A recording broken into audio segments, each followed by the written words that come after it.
Hello. Hello to all thy brethren. All of my brethren. Dozo. Domo. Hello. And, I don't know. This is just what we're doing today. We're doing more thumbnail stuff. And I keep saying that, but then I end up putting it off, and then we get stuff like yesterday where I end up going on a whole other tangent with a whole other series. Blah, blah, blah, blah, blah.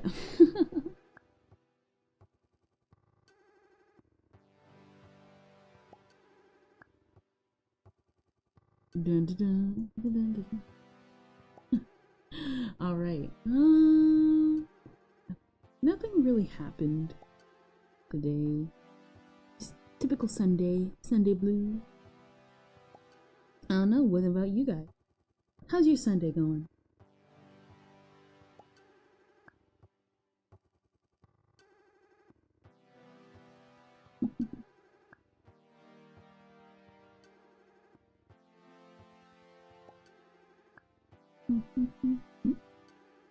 Who's here?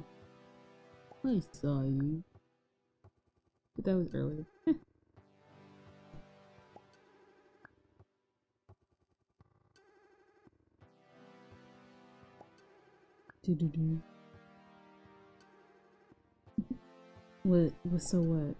is it? I've been kinda, what is it? I thought about yesterday and I was thinking, wow, I really went on a whole tangent about one of my favorite webcomics of all time. Oh man. Nah. Well, bro, I definitely do want to do, like, say, a Yumi Cells live action watch along, because I genuinely really liked it. The only thing I was holding off on, one is because, like, it is long, because they do have them in compilation episodes, like I explained yesterday, but also because, they did not announce the third season, because it goes all the way up to a specific arc. You know what, maybe I should look into it, just in case. Because I don't remember hearing that they announced the third season, because there's Yumi Cells the first season, Yumi Cells 2 from what the posters look like, and then of course Yumi Cells 3. And 3 most likely will be the final season, because,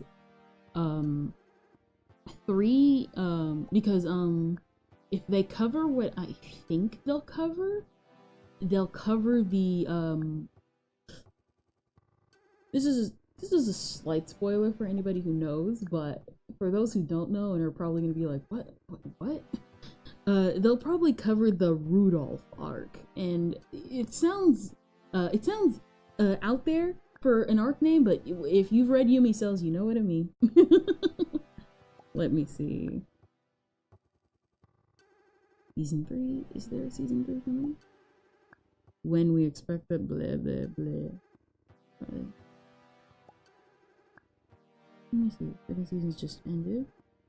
Well, the second season ended like last year, so it kind of makes sense. What is it? Yumi Cells 2.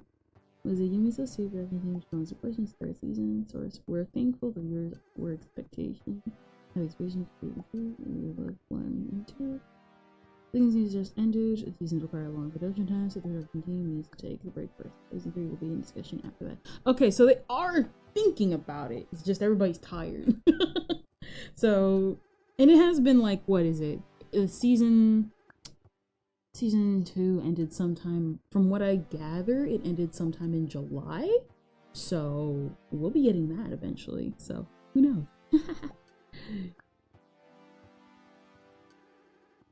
I feel like I keep drawing these hands.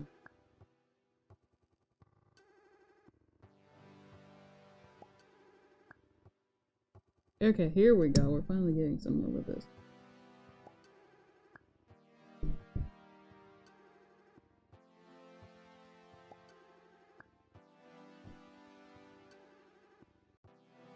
Alright, I think this is good for right now.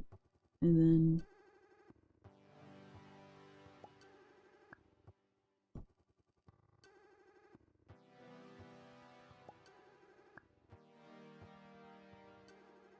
I always gotta like make sure when I do the braids and stuff, when I do like the ball braids, I gotta kind of be careful with that because if I'm not careful, it looks off.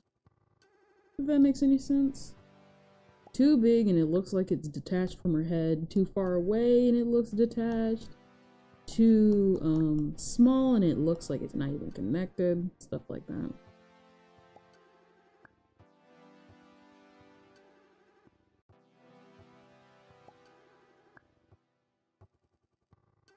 And you gotta put it like in a specific way or else, you know, it'll look like it'll fly away.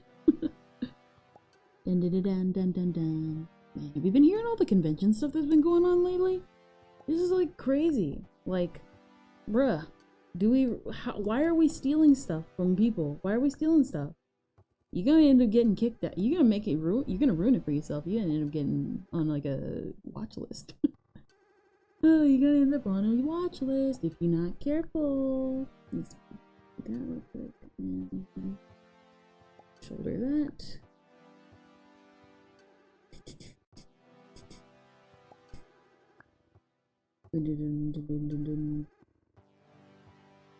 Nothing is more fun than watching videos in regards to Kirby lore.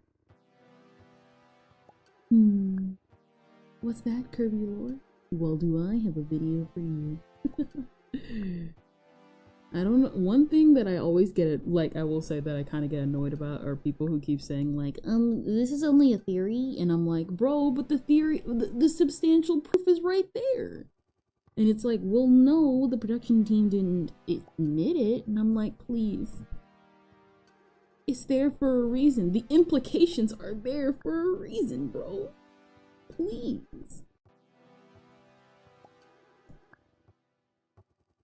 Please. Please.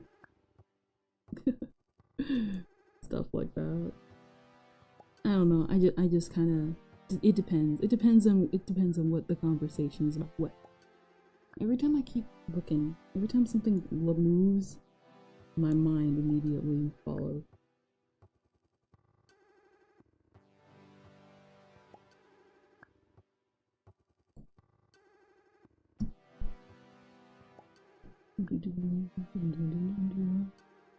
I've been thinking about stuff.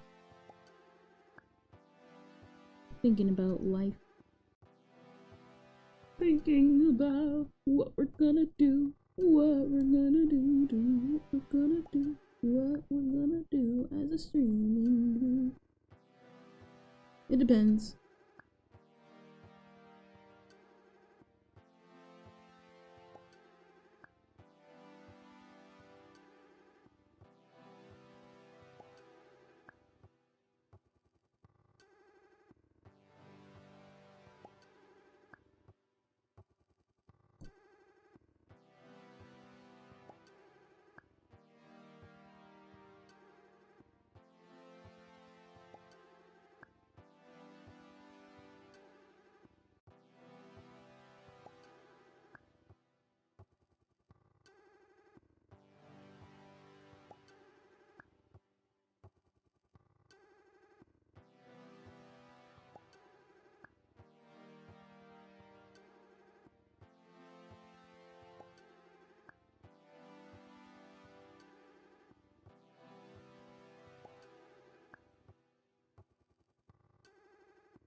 Let's see. I actually like the way that looks. Not gonna lie.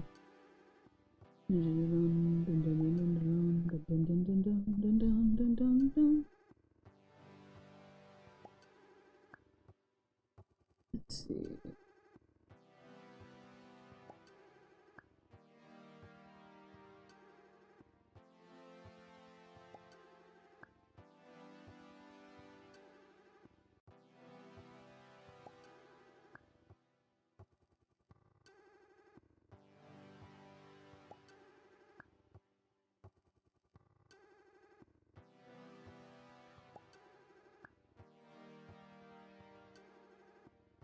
Hmm.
Hmm.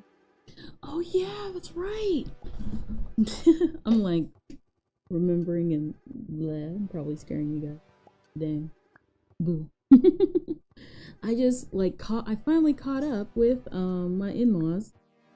My in-laws are obsessed with me and we just got to the end of season 1. I didn't even realize. To be honest, I was actually kind of sad. I won't have anything to talk about. Read. Well, what is it? Those were my like technically Saturday, but they were like, Sunday, webtoon schedules. It was my Saturday, Sunday read. And I really liked the series too. It made me sad. Because the author said they will be on hiatus for the next 6 months.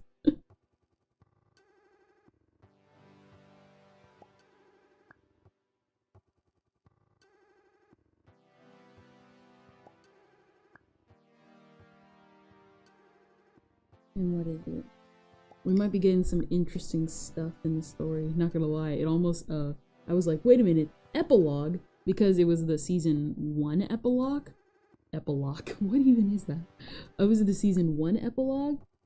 And, when I saw epilogue, I was like, oh. Epilogue, we're just gonna have mystery. This isn't one of those promotional webtoons, are they? Because like there are promotional webtoons. What is it? There was one time there was a series that was popular, but it only went on, what is it? I think it was This Girl Is Wild. That's what the webtoon I think was called. And the webtoon was so popular that everybody liked it. It was basically about this knight. He was a dude, and what happened was that he was going against this final boss, and the final boss was about to die, and both of them were about to die, but he blew up and cursed him and transported him into the body of a noble girl. And pretty much is now this dude's life continuing his mission in the body of a girl. Then romance happens. I don't know, I didn't really read it. It wasn't really my cup of tea. But it only went on, I think, for 1 season. Everyone loved it, and then they just stopped making it. And everybody was like, what? What? It was good. Ah, yes. So was Shadow Queen for me and many others who read it, but that didn't last more than a season, mostly because it dragged out too long. But hey, that's just how life goes.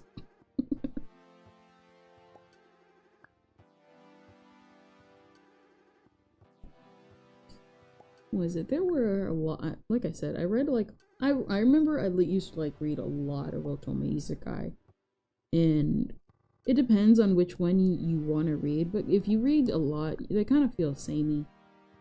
Like Bacarina was fresh when it was new, and I liked it because I remember seeing My Next Life as a Villainess, and when you, like I said, when you read it for the first time, it's fresh, it's new. There's not really that many in the genre, and then all of a sudden, when you get more of that thing, more of that cake, it's pretty good. It's actually really good. I think the only problem with it though is because of the popularity and because so many people were pumping it out at the same time, they all became kind of samey, like I said, for the 50th time. But when something really good comes out, it really can, especially if it's like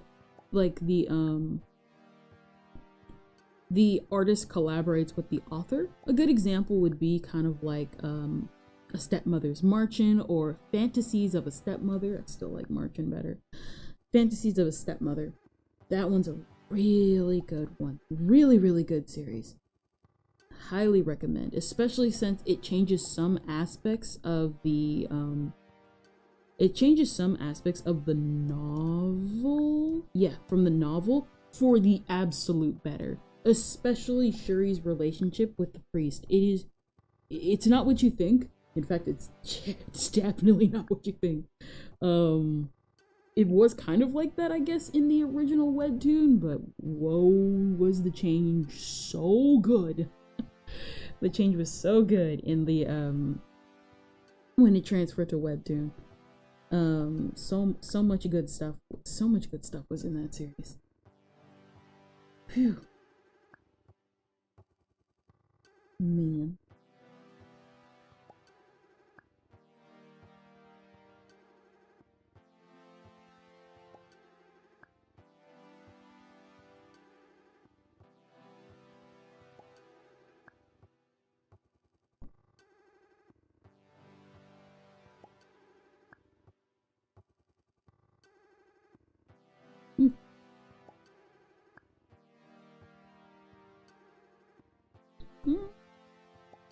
What is it? Like I like got sidetracked by this thing. What is it? Like a good example would be one of my favorites that I gotta catch up on. Concubine Walkthrough. I hope that doesn't get me demonetized. I mean, I'm not monetized, but I hope it doesn't get me demonetized before I'm monetized. I don't even know what I'm saying anymore. Nah, Concubine Walkthrough was awesome. That one's a really good webtoon. Basically it's about this girl. She gets transported into the world of this game. But the thing, it's your normal, you gotta read it to understand. It's really good. What is it? I compared it to Serial Experiments Lane, but less dark. But it does touch on some of it. So, oh yeah, and The Matrix. There's like a whole combo about The Matrix in there. Highly recommended. Like I said, there's a lot of series where I'm just like, yes. Yes, now that I'm now that I'm YouTuber. Am I YouTuber? Yes. Now that I'm YouTuber, I can talk about all my favorite series. Oh man. There's like so many like highly recommended ones. My only sad regret about Concubine Walkthrough is the fact that I don't know how to get webtoons to I don't know how to recommend series to webtoons, being like, please pick up my favorite series. Please pick up my favorite series that's still in Korean, because if they don't get picked up by webtoons, they get picked up by Tapas, and this is a long story short, but I don't like Tapas. And if you know what Tapas is, you know exactly what I mean by that. And you know exactly why I'm saying that. Tapas isn't bad. It's just that they make you pay for everything. And unfortunately, your girl is broke.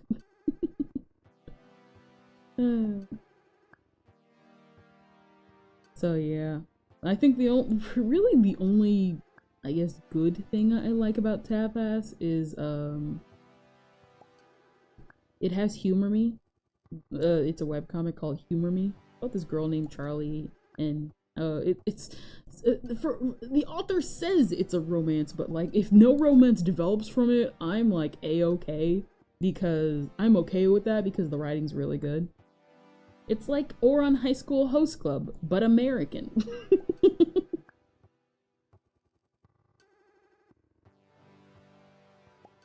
So I definitely recommend giving it a read. Oh yeah, that's right. Amicio is finally back.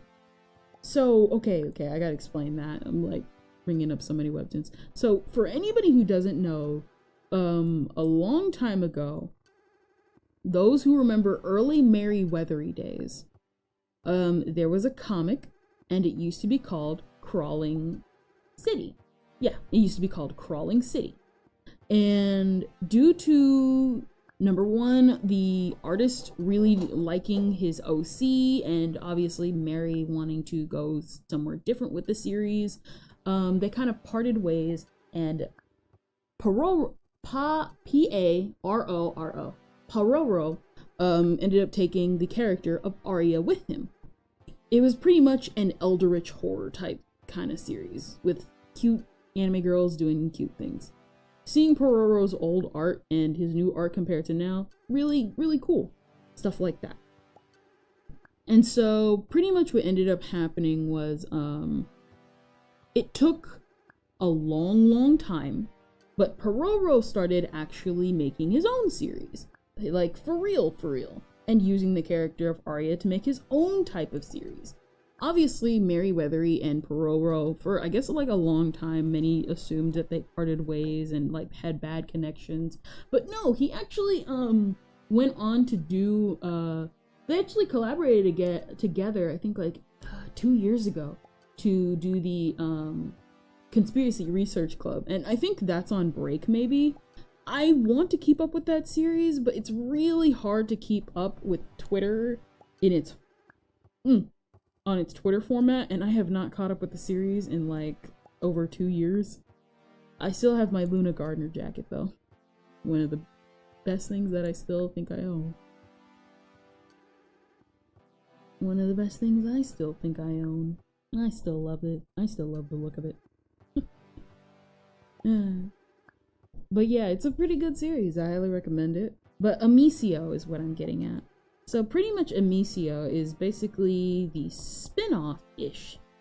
Okay, so there's Amicio and then there's Negative Frames.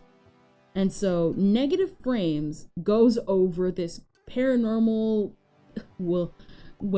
this e-girl who claims to know the paranormal, and she tries to, I guess, quote-unquote, scam her fans, or, you know, do the e-girl thing, and then she doesn't realize it, but she's actually surrounded by the paranormal. But she doesn't know that. Arya, however, makes a lot of cameo appearances, and in turn becomes a main character. And obviously, Arya knows what's going on.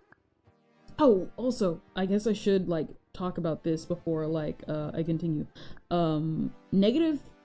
Crawling City ended up getting rebooted as Crawling Dreams, so yeah. Would I say Crawling Dreams is better than Crawling City? I think they're still kind of in the same vein. They're still technically the same vein. It's just that the Eldritch horrors look a lot more Eldritchy. And like it looks, I think, like if you like the atmosphere of cute pop, like I guess if I could describe it, like cutie pop mixed with the Eldritch themes, then you will like Crawling Dreams. Beware though, there's lots of fan service. Those of you who cannot stand fan service, I don't really care, but I know some people will be like, put this fan service right in front of my salad. So yeah, and then pretty much what else? And so pretty much what happened was that due to events that happened in Crawling, due to events that happened in Negative Frames, it led to the events that are now going on in Crawling City. Wait, no, not Crawling City. Due to the events that happened, we're back to Pororo. We're not talking about Merryweathery anymore. Due to events that happened in Negative Frames involving Kaz, the girl, the E-girl, who she's an E-girl, but she's our E-girl. Due to events pretty much that happened in Negative Frames, we jump over to Amicia, which originally Pororo had started and then stopped, but then he picked up again a couple years ago, and now he then took a break, I'm guessing to continue with the Conspiracy Research Club, and now he's back to drawing Amicio now. I gotta catch up, but stuff like that. Basically what happened was that it's not explained yet, but what happened was that there's this boy who got trapped in this negative space, along with later Arya. Now, obviously, we recognize Arya, and we're starting to get to know who this kid character is. He's pure of heart. Would I call him shonen protagonist? Nah. Pretty much, he's just a pure kid who's just like, man, why is my eye missing? You know, normal stuff.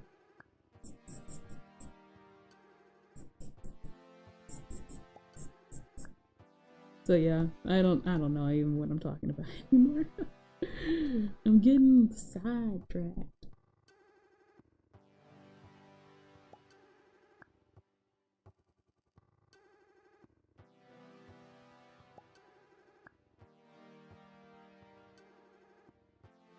Alright, there we go. Nah. Nah, pretty much I like kind of like the mystery. Would I say it's horror? It depends. I don't like scary horror. I like unknown type kind of... Nothing that can... It's kind of hard to describe. I don't like stuff that scares me, but I like stuff that kind of... I like mysteries. Mysteries are, to me, are way better than any scares, because like if it's scary, then it's because like mysteries can be anything. It could even be somebody like just stealing somebody's like locket, or say something like I'm more so somebody who likes psychological thrillers, if that makes any sense, because thrillers are a lot more fun, at least to me, because so much stuff can happen in them.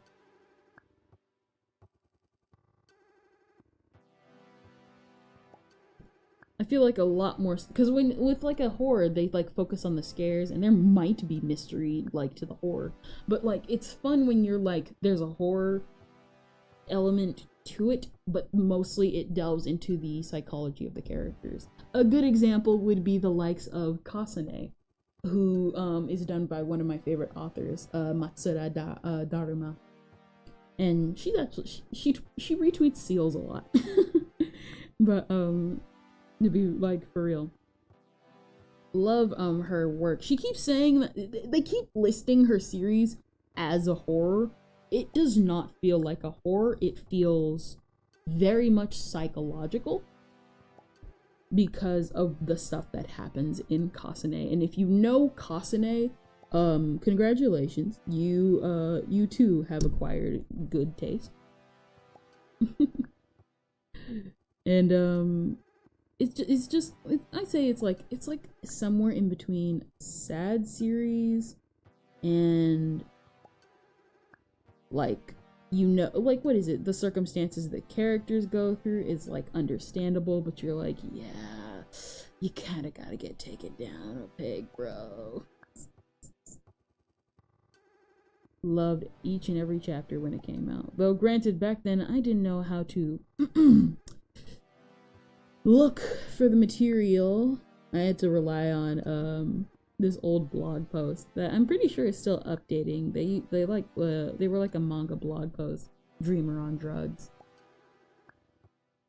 Shout outs to them. They helped me find Kasane and like catch up with Kasane, even though I couldn't physically read it because Kasane had not really come out to this, like, it was out in the States, but like it wasn't fully translated.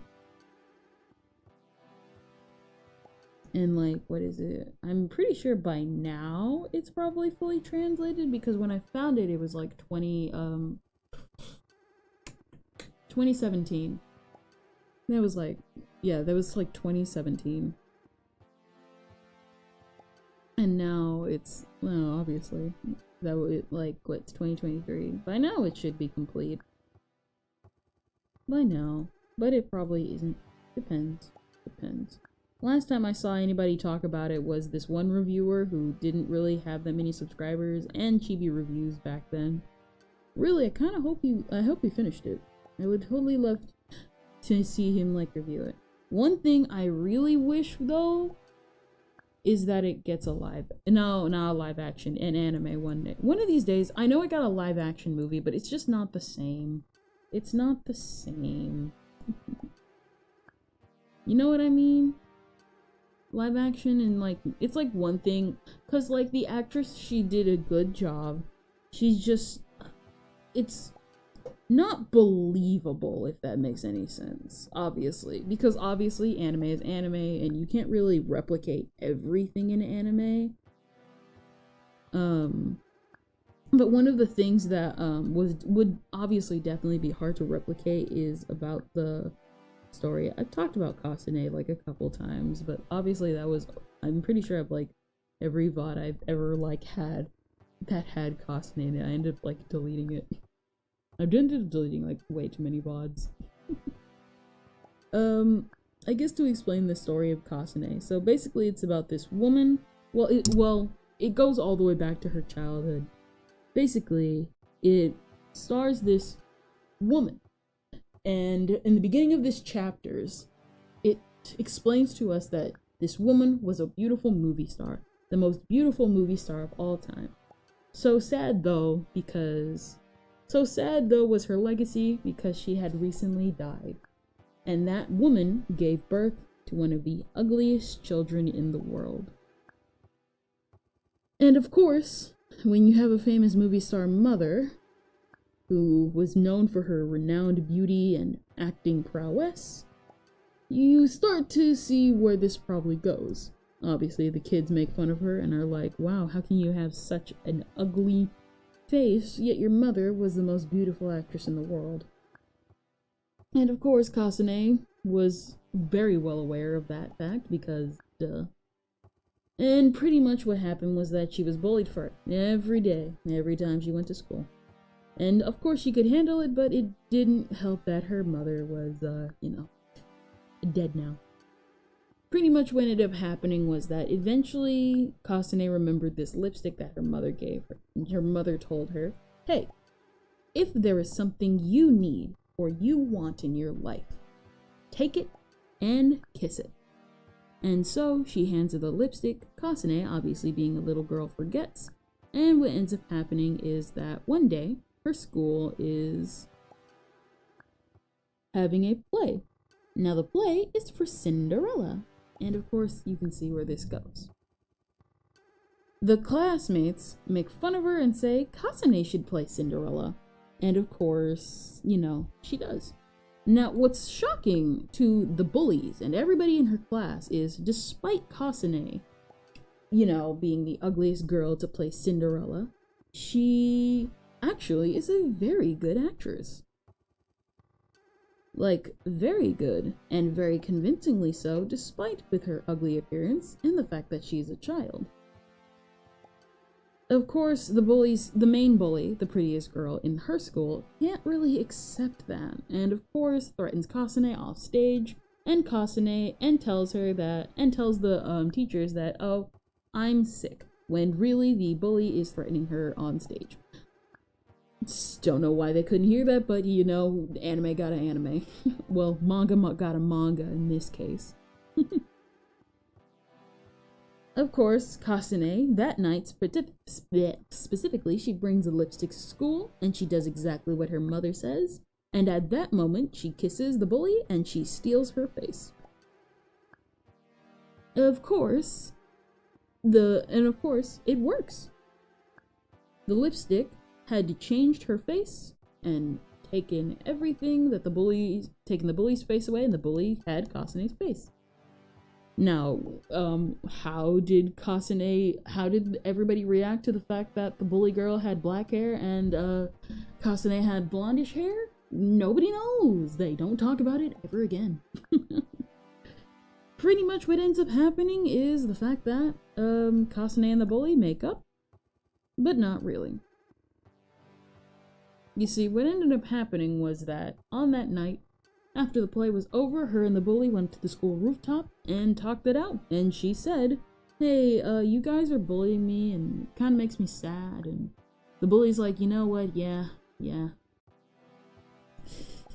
Dang. Yeah. Yeah. Finally kind of feel like how you feel. Hey, can you swap my face back?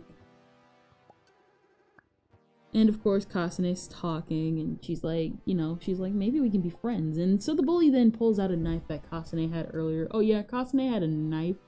It's not really, well, it is important, but not really, because they don't really bring it up a lot. And what happened was that the girl tries to threaten Kasane, being like, hey, give me my face back or I'll cut you. But then Kasane kind of bluffs her and is like, hey bro, you do realize that if you're not careful and you try and threaten me with that knife, it might cut your face if our faces were to swap back, right? And of course, obviously, remember, school rooftop, bully slips, she falls, and Kasane runs home terrified. Remember, these are elementary school students. So yeah. Trauma for life. Fast forward all the way up until Kasane's in high school, and obviously she's still going through the thing. She's still traumatized by literally, accidentally murdering somebody. And, you know.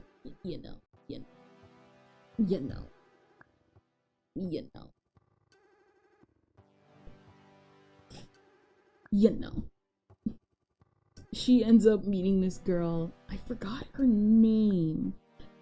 Basically, she still goes through the bullying because of her ugliness. And she ends up encountering this one girl who is genuinely nice to her and genuinely wants to be her friend. And they hang out together and everything in between. However, of course, Kasane being Kasane, unfortunately she can't help her ugliness. One of the students in the here's the thing, she has a prowess for acting, but she knows she's not supposed to be on stage, or at least in her logic she knows she's not supposed to be on stage. Number one, acting terrifies her, and obviously after that incident, and of course due to her ugliness. But obviously the girl is like, no bro, join us. You obviously want to be a part of the acting stage. Was it Nojiku? I highly doubt it was Nojiku. I'm thinking of like Good Luck Girl, maybe. Basically, she's like, no, I don't want to be on stage. If I'm on stage, people will see me for my ugliness. But she's like, I see you for your beauty, for your acting. You want to act and stuff like that. And you know what? Yeah, she's right. Kasane deserved to be on stage. But of course, bully got a bully, and one of her bullies comes up and is like, hey bro, you're ugly. You think she actually genuinely wants to be your friend? And of course, Kasane, being Kasane, bought it. And so what happened was that she ends up drugging the girl with, obviously chloroform. Because of course, we're bringing in chloroform. And she ends up disguising herself as the girl, and what happens is that she goes on stage and she does actually the best performance possible. This actually does come back to bite her later, but we're not going to talk about that. What we are going to talk about is the fact that afterwards she's like, hey, people are telling me good job on the stage, but I know that wasn't me, and the last person I was with was you. And Kasane, obviously feeling guilty about that, trying the one person the one person really who showed her any kindness, she ended up kind of just dropping out of school and leaving for good. Now, I think it was a small detail but I think it was really kind of cool. Kasane, like, what is it, years later, Kasane doesn't really live off the fortune that her mother has. It's all in her aunt, obviously. She was a child, and obviously, she ended up growing up into an adult, and she's like, man, I grew up to be beautiful, but this face is still ugly. And of course, she encounters this man. Now, this man was at that performance from a long time ago, back when she did that play. And he was like, hey, I know that wasn't that girl because I've seen her acting, and her acting is not good. The only one who could have acted like that would be the daughter of that famous actress. I think, if I remember correctly, Izana. And the only one who could have acted like that was the daughter of Izana. Now here's the problem. Where's that lipstick?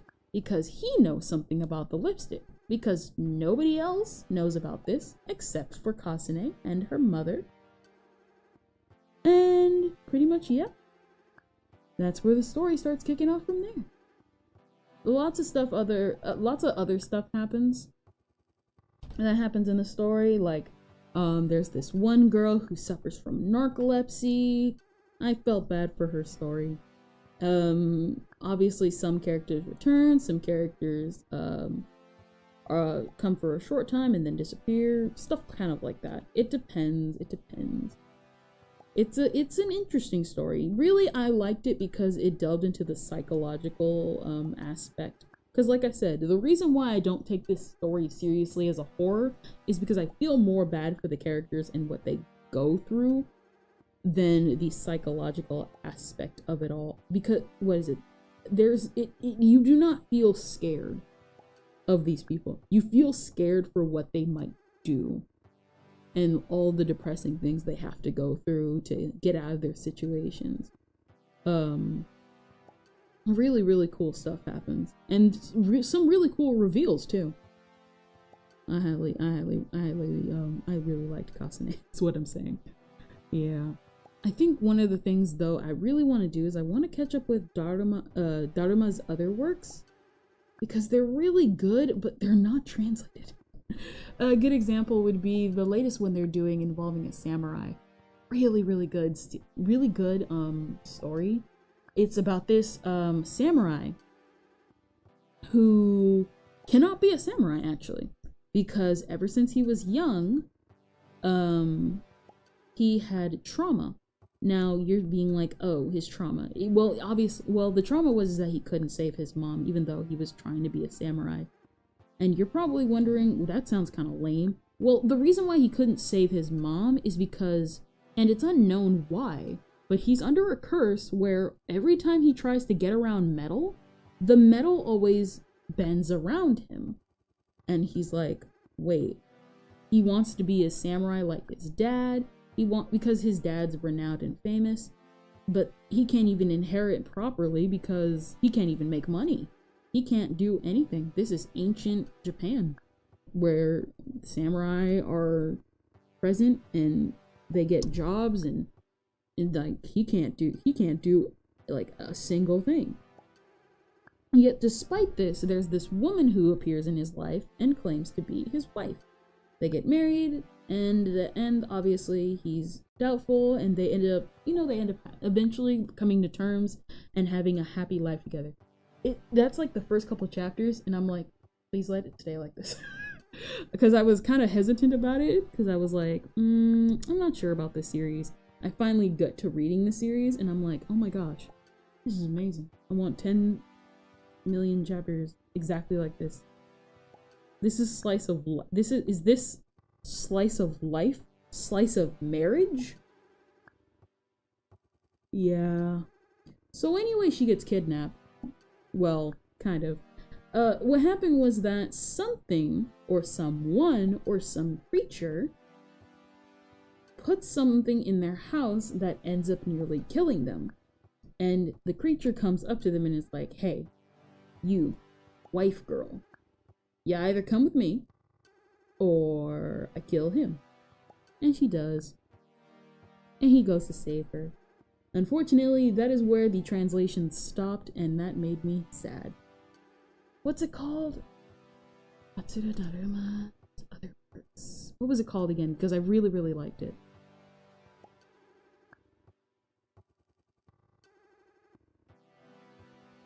What is it? So Kasane. Here's one of the what is it? Matsura Daruma's new launches a new work. It is Tayo no Tsuki no Hagane. Yes, it is. What was it? Yes. The Steel of Sun. What is it? Is it? Thought it was saying. Thought it was saying it was gonna get an anime, and that made me actually upset. What is it? The Steel of Sun and Moon. Wait, The Steel of Sun and Moon. I keep thinking there was a the. Alright. The Steel of Sun and Moon. And it's a really good one. And I like the female designs. Obviously. Not only that, but like there was like not a lot of male characters in Kasane. It's good to have a male MC. Sometimes we need our female MCs. And other times we need our male MCs. Especially when they're drawn by the same author and I get to see both their struggles. Skip Beat will never die. That's definitely what I took out of it. May we ever see an end to Skip Beat? There's no way. What is it? People are like the longest anime is One Piece. Yeah, for shonen, the longest shoujo going on right now is Skip Beat. That's been going on since the 90s. Will it ever end? Who knows? What chapter is Skip Beat on? Cause Skip Beat is a classic. It has over like 49 volumes. Why did they what? Okay. I was like, canceled Skip Beat, and it was like, no, they canceled the anime. And it was a lack of popularity and budgeting. Chapter current. What's the current chapter of Skip Beat? How long has the series been going on? It's been going on since 2002. Volume list. And it has over 49 volumes. It is at, as of March 2023, it is at 310, so probably monthly? Well, that's most likely a monthly release. Man, Skip Beat. I remember getting into Skip Beat because some friends in middle school recommended it to me. Not gonna lie, really liked it. Drew every costume that Mogami wore. Kyoko Mogami. She was a superstar. But that's another story for another day. Is what I would say if I wasn't for the, if it was. I messed up my cool line. No. Oh man. What is it? I don't actually mind explaining Skip Beat. Skip Beat's like I said, Skip Beat's a classic. It's a classic series for a reason.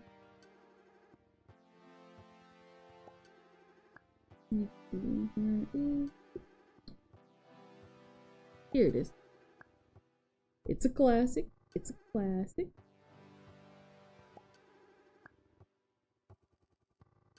I feel no sorrow for that man. What man? We'll get to him. Oh man. We'll get to him.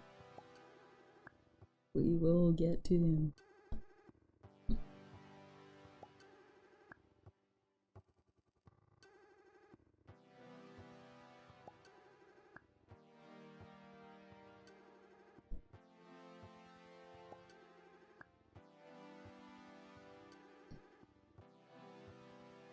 And the reason why we'll get to them in a minute is because I have to step out for a bit.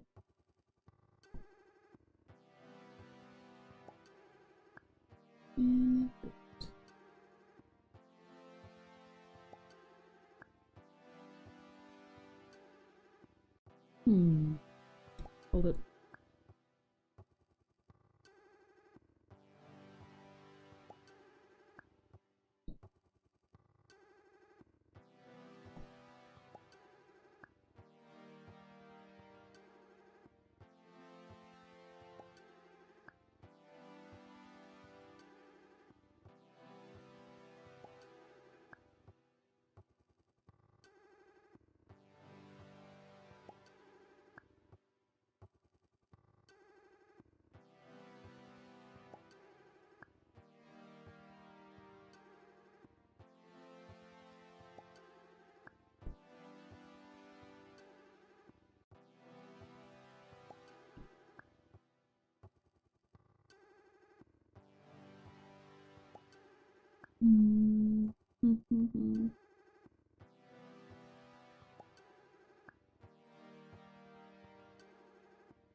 Looks like a box head.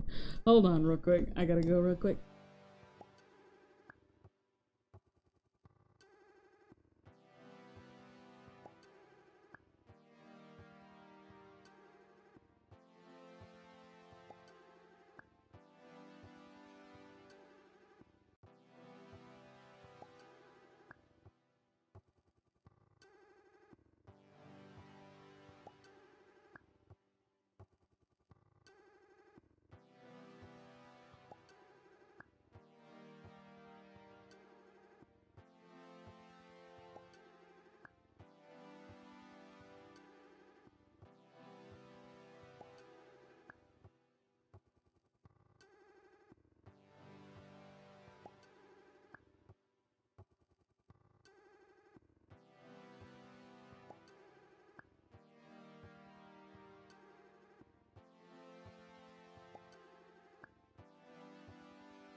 Hello, I am back. Alright, so what we were talking about? We were talking about Skippy. Man. Skippy, a classic, a lovely classic. The classic series is very classic. Skippy. So, where do we even begin? Man. I'm like talking about, what is it? I'm like, what is it? What's the chat room? Chat rooms for all like stuff that I want to talk about, and I want to show like all the images.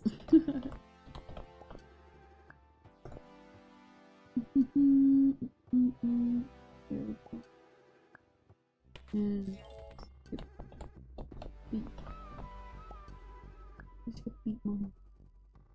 should I even like explain it? What is it? So Skippy is pretty. Oh gosh, I remember how awful the male leads look. Oh my gosh, they look so terrible. I know, like, I know, like, it's like that. Great. How do I even explain their look? What is it? So, you know, like, classic. You'll know what I mean. What is it? You think, like, the yaoi Dorito chins were bad?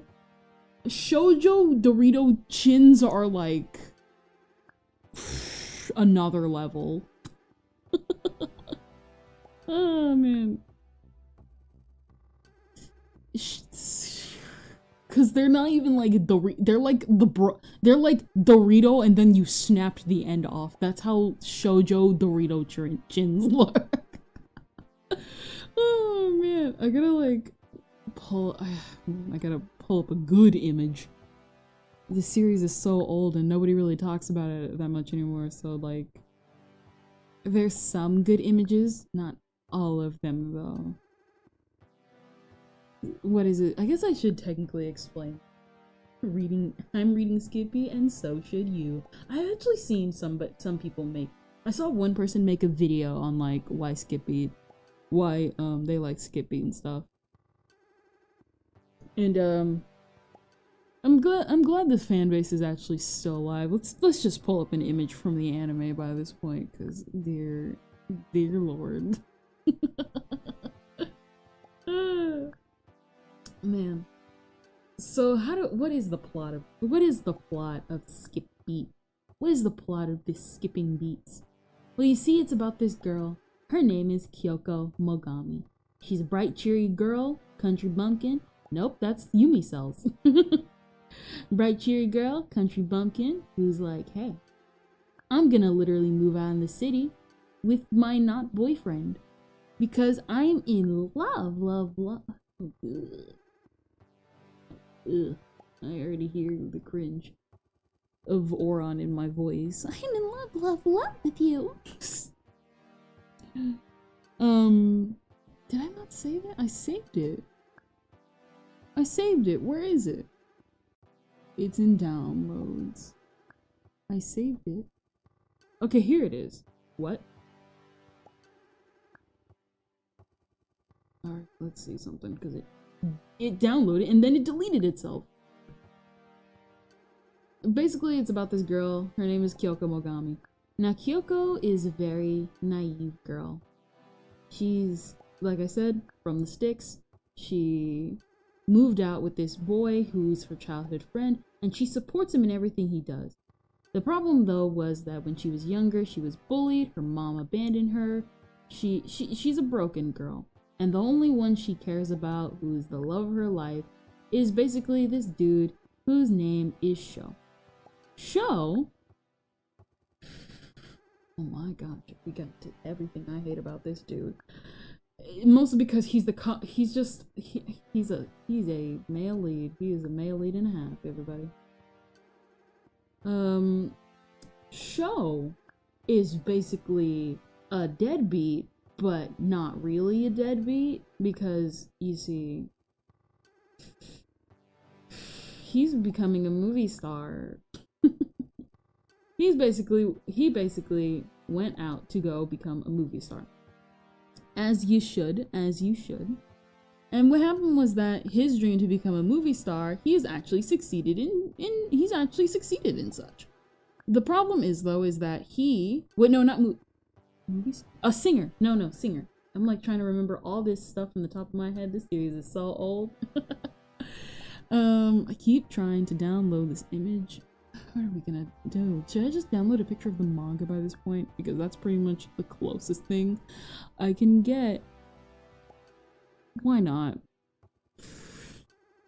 Now these are some Dorito chins. Oh man. Here we go. Here we go. We got her. We got Kyoko. We got Ren. We got Ren. We got Sho. Gosh, I hate his face. And I really hate his too, but I hate his more. But to pull it back. Basically, orange hair girl, Mogami. Blonde hair boy, Sho. They used to have black hair, they dyed it.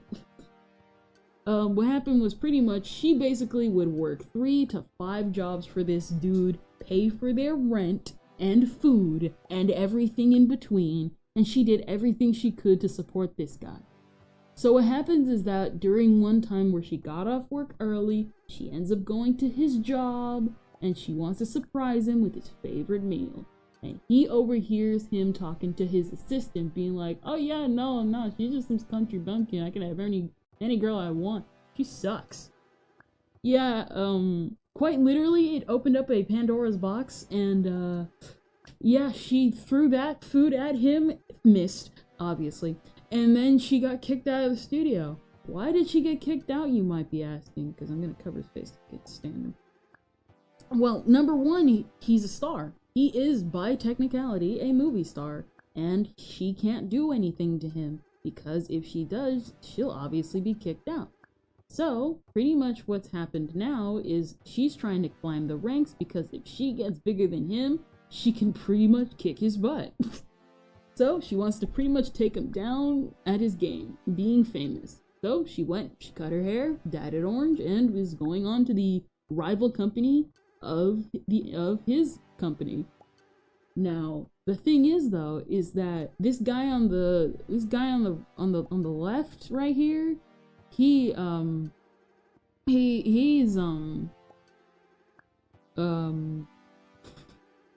male lead. That's literally, I'm just gonna call it like it is. He's Dorito chinned it up. He is the male lead. He is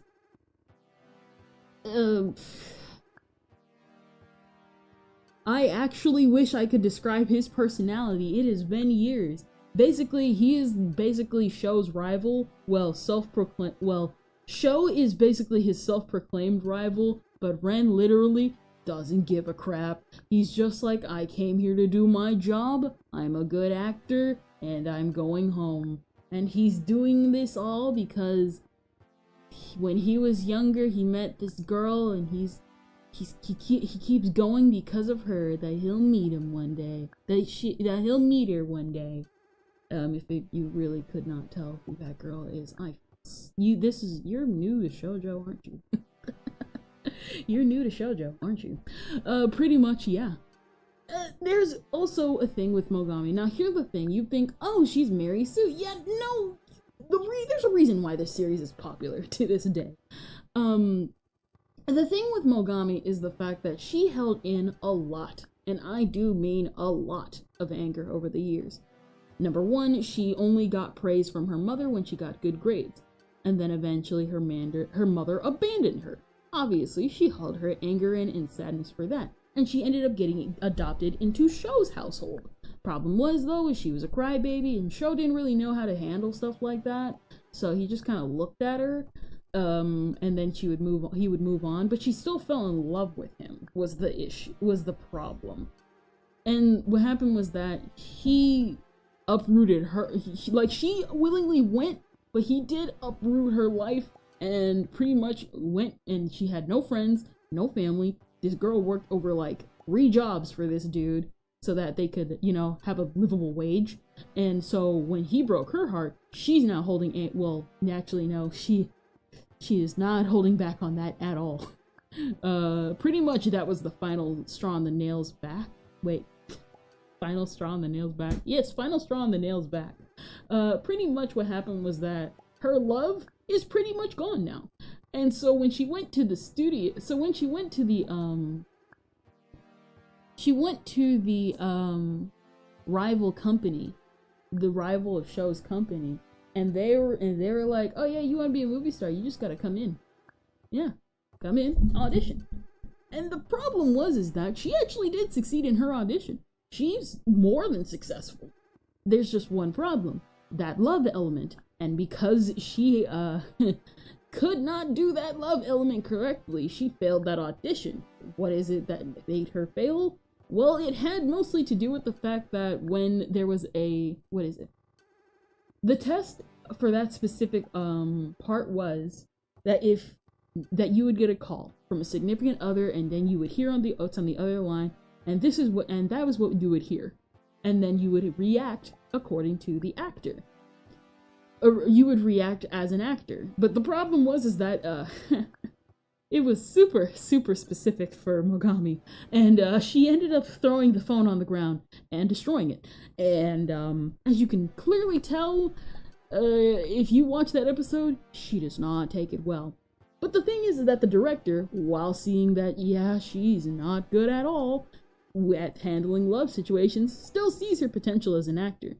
So pretty much he keeps her, but she has to be a part of this love group that he literally created on the spot. With this other girl who's also has a love issue, but not like Mogami's where her heart was broken. More so it's like, bro, what is it? So what I didn't mention was the fact that, like, the girl was cold. And so the phone call basically had him being like, oops, sorry, cheated on you, blah, blah, blah.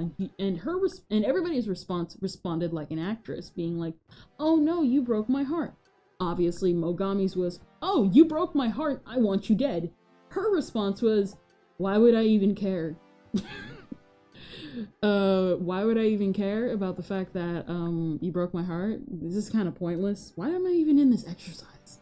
I became an actress because I wanted to act, not care about love. Obviously, they saw her potential in acting, and they made her join the same group as Mogami. They're basically like sisters, except for the fact that Mogami she still has her shoujo charm, but she still has the best shoujo charm, so yeah. Pretty much, it's now Mogami,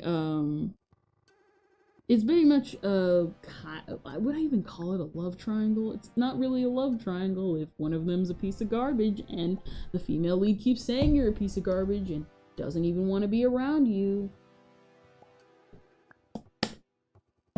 But you still try to have feelings for her anyway because, oh yeah, I forgot.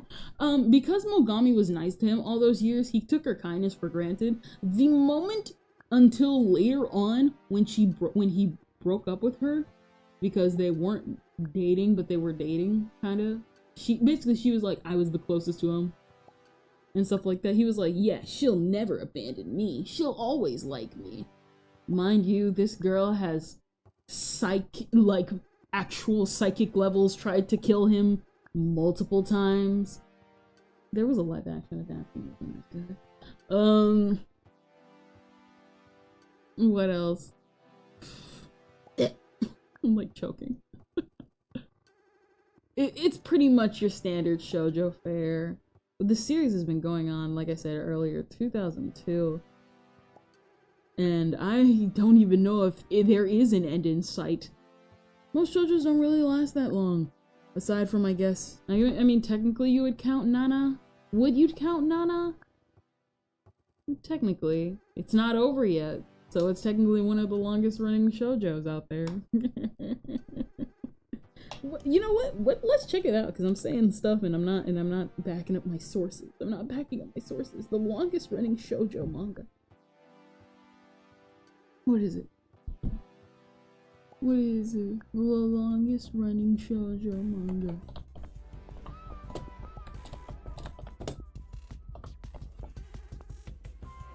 Longest running shoujo manga. Okay, we got Skip Beat.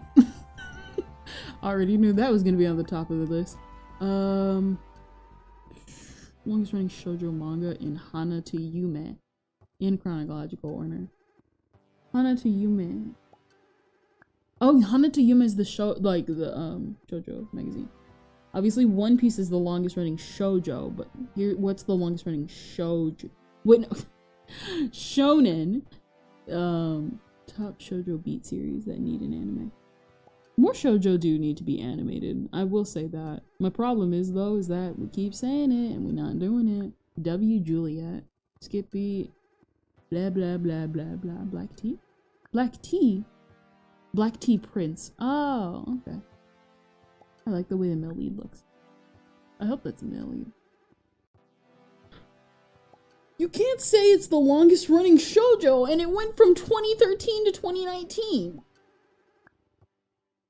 What's the longest form shoujo anime? What's the longest running shoujo manga? Because it can't just be Skippy.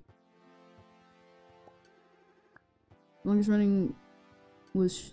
No, this is anime, so Shugochara and Yumero Pastire. With 60 to 50 episodes. I remember Yumerio.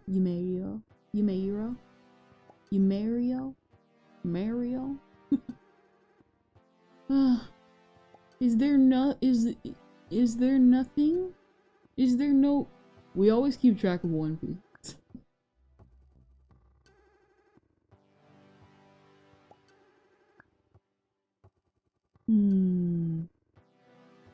Do we really not know? Dang. I was kind of actually hoping. Dang. I'm looking at this thumbnail and this girl just slapped him with flowers and threw an apple at his face. The longest running shoujo manga of all time. What is this?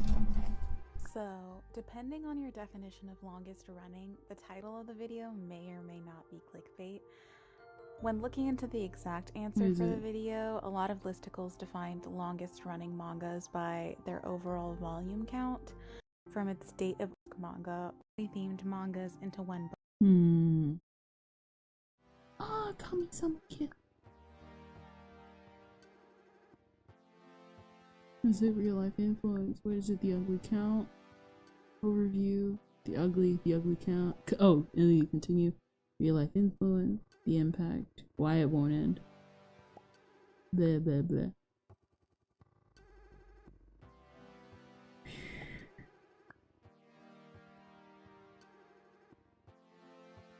She's mad that people read pirated versions. But girl, if you don't license any English release, it's up to the fans. You can't support what's not there. True, true, true.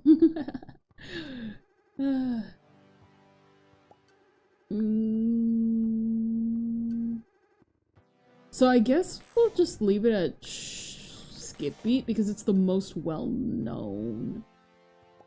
It's the most well-known in terms of, like, actual, like, popularity.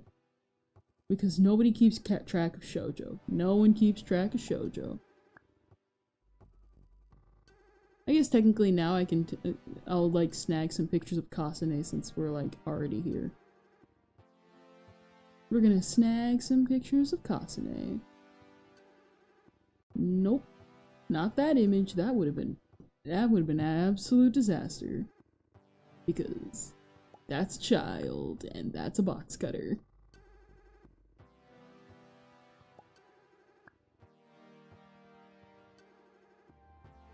Here we go.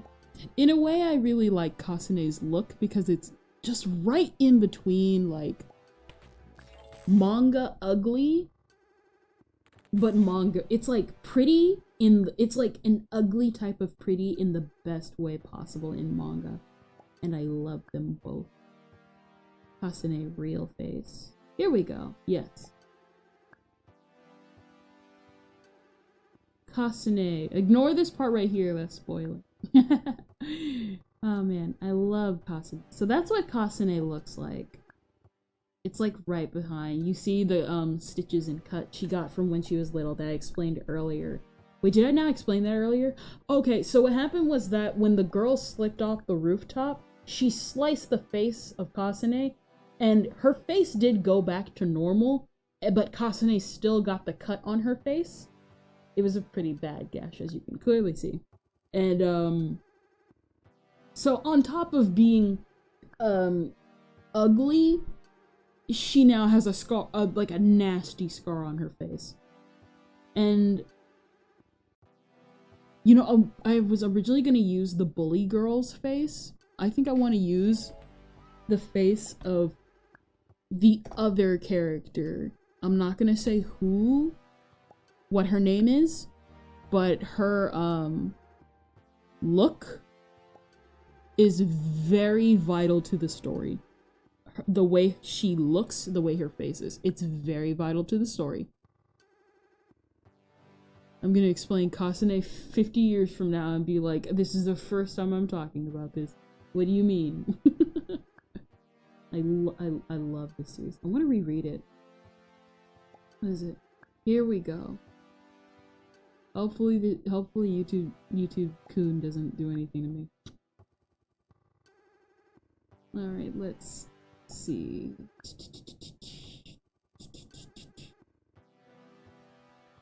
Hopefully YouTube doesn't ban me.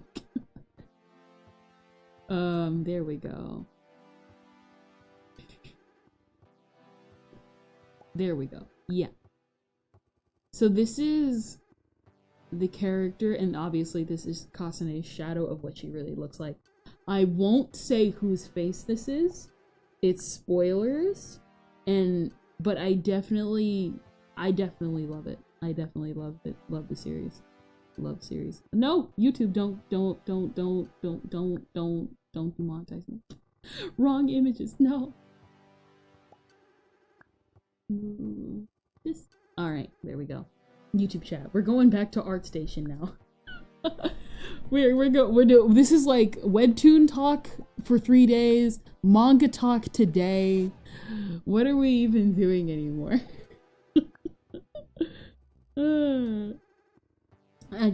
I really love I love some series. Some series are like near and dear to my heart. And then there's other series where I'm just like, this was amazing. Amazing, I tell you, amazing.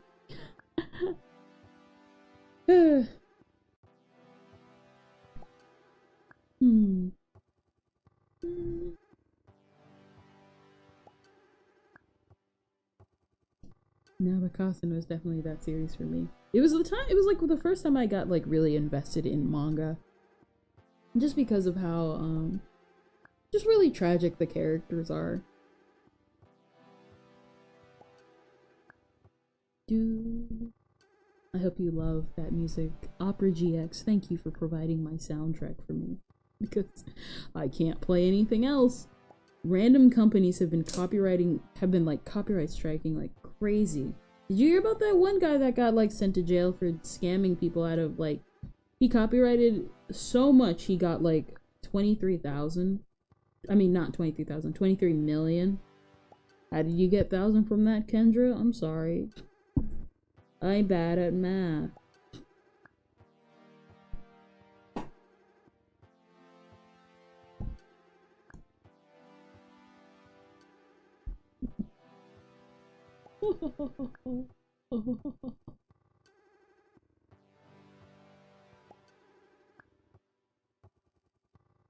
But yeah, I highly recommend it. I highly recommend way too many series on here. I only recommend the best. Or at least I try to.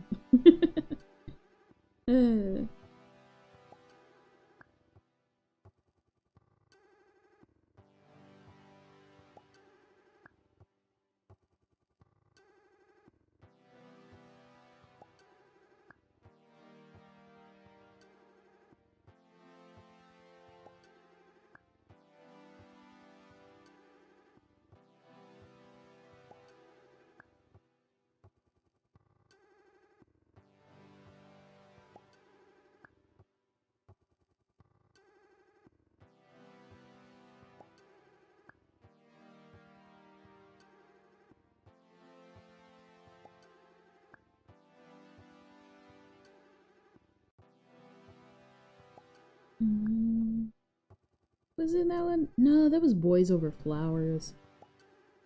I didn't really get into Boys Over Flowers. It was kind of mean-spirited. And, like, obviously, it was like... What is it? If you know, like, shoujo, like, some of them can be, like, really mean. kinda... I just remembered one. We're not gonna sing it. I'm not gonna sing it. I'm trying my absolute best not to. You guys ever heard of Hanakimi? Oh my, Hanakimi. Such a beautiful series that I will definitely not be ashamed to say I enjoyed that way more than I should. I never watched that. I never read a lot of manga out there. But that was one of the first manga I ever read. Aside from the original Dragon Ball manga that somebody lent to me, I remember. I'm not gonna lie. Kinda sad that Dragon Ball changed that scene for why Videl found Gohan. I liked the reason why she caught him. Sometimes you just lie about going to the bathroom. Like a normal kid should.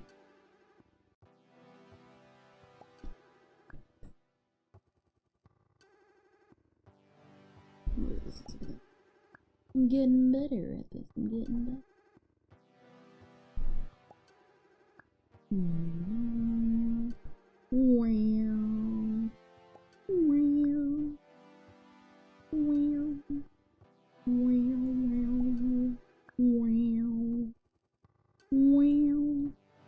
Should we kill Opera again and play with her? Maybe. Next time. Don't want to make the dreams too samey. We only kill Opera on special occasions.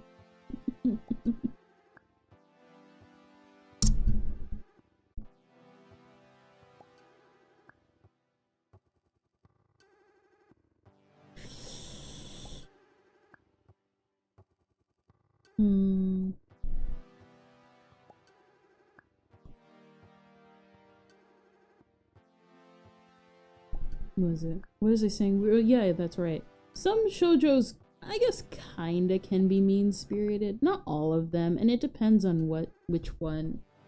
Hanakimi, in my personal opinion, is kinda that one. But it's kinda... it depends.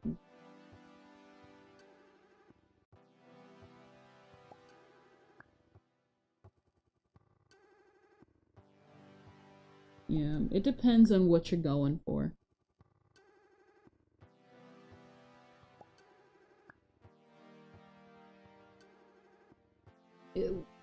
Was it Did I just say Hanakimi? I meant Boys Over Flowers. I meant Boys Over Flowers. Where did Hanakimi come from?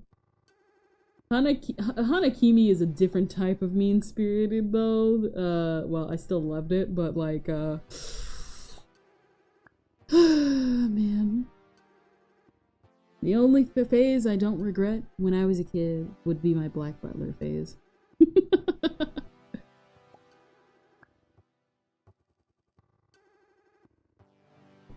Yeah. What is it? I love Black Butler. I love Black Butler. Definitely. I still kind of like Black Butler, but I more so kind of just like it. Depends. I'm not sure. I don't even know.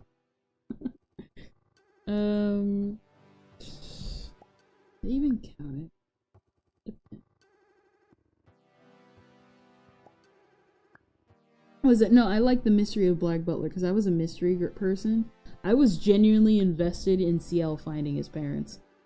I don't know how some of these other people be. They'd be like, something something yaoi ship. And I'm just like, but if so-and-so didn't kill them, then who did? Maybe it was so-and-so. Obviously, you have more people who are like that, but if you remember early Black Butler days, it was ships all... It was ships ahoy. It was ships all around.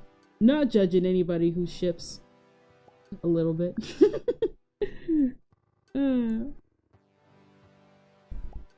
What is it?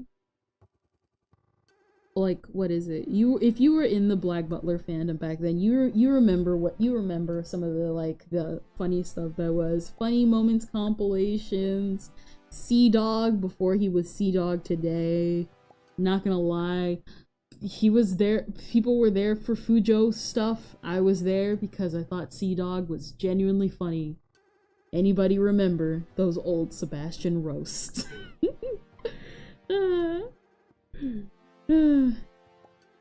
Sebastian roasts were actually really funny, not gonna lie. I know, corny am I?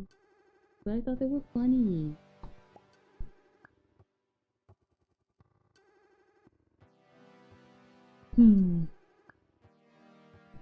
What number percent did he say that his female audience was?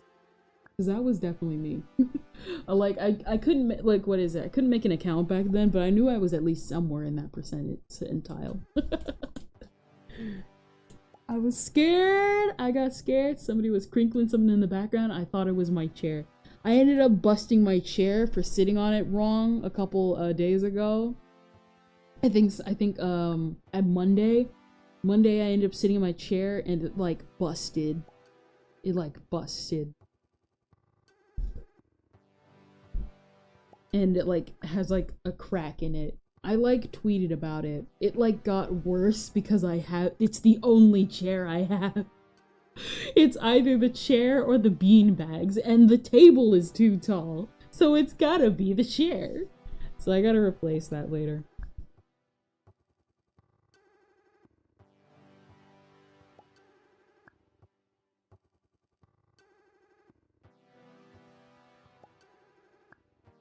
Not gonna lie though, I will always think, no, that was the funniest thing I had ever seen in a collective fandom. That was hilarious. Okay, so anybody who doesn't know, about a year ago, someone tried to call out Yana. So for those who don't know, Yana is the author of Black Butler. And what happened was that, someone tried to they didn't even tag her or anything. They were just like, because here's the thing, the Black Butler fandom, when it was big, it was big. But obviously over the years, with lack of new anime, and obviously the fandom kind of subsiding a bit, but kind of being like dormant, it's kind of like, what is it? It was kind of like no, I wouldn't compare it to the Dragon Ball fandom. It's pretty much just like any series where like the moment it goes, it's ongoing still. There will always be new chapters, but I guess if I had to compare it, it's kind of like the D Gray Man fandom. They're itching for new chapters. They'll talk about it when they talk about it, but you're not going to be seeing it trending and stuff like that. Gotta catch up with D Gray Man too. I really like that series. All right, here we go.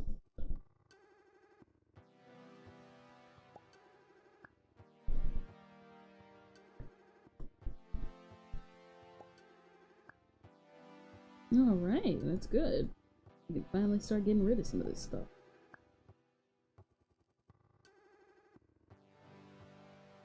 Oh, that's right. The hair. Let's see. So pretty much, yeah. And what happened was that somebody a year ago tried to call out Yana, being like, why Black Butler is problematic, and you should think so too. There was just one small itty bitty problem with that. People immediately went to their profile and was like, you're not even old enough to read this series. And they promptly deleted their thread like an hour later. Listen, I do not call for anybody's harassment. But man, was that hilarious. I do not call for harassment. Nay, nobody should be harassed, especially for some of the things they like within reason, as long as they're not being weirdos about it. That being said, that was kind of hilarious. Mostly because nobody even like said anything. People literally just were like, you shouldn't even be reading, where's your parents? Because Black Butler is here's the thing. When a lot of people got into Black Butler, let's be real here, nobody should have been reading Black Butler at the age they were. That being said, it was still kind of hilarious. Because Black Butler is for like, what is it, 13, 14 plus. 13, 14 plus. So anybody reading that who is not 13 or 14 plus, it's like, why are you even here? You don't even like this series. What are you even doing here? You're not even old enough to read this, and you're trying to tell a bunch of grown adults. Cause here's the thing. A lot of the people who watched and read Black Butler, they are like, what is it? I was like a kid when I got into Black Butler. And even then I got through it because of a friend's recommendation. I was like a kid when Black Butler, when the new anime came out, and like everybody, and like what is it? Book of the Atlantic would not come out until like 2015, 16, somewhere around that percentile. So that shit, like I wasn't like 10, but I was like a teen. I was like the perfect age to get into Black Butler. Not really into the shipping culture, but at least into like the mystery, because there is a lot of death in Black Butler. Let's be absolutely real. There is death. There is death. And there's death in Black Butler. Lots of non-canon ones too. But you know what, you guys know what I mean. You guys know what I'm trying to get at. Basically, Black Butler, it was for teens, and you knew it was for teens. So if you were getting into Black Butler and you were not a teen, people would call you out for it. That's like getting into Dragon Ball, and it's like, bro, you knew what you were getting into. So yeah.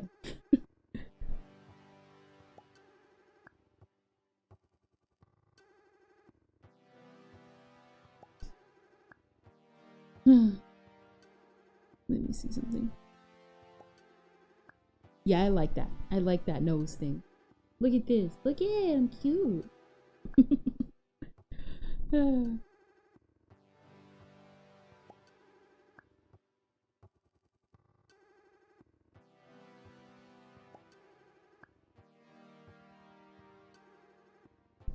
you go. There you go. To my fellow,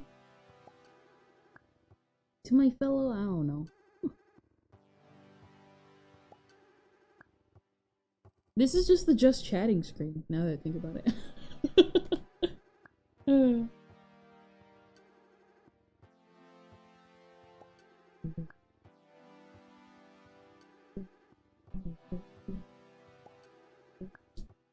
What is it?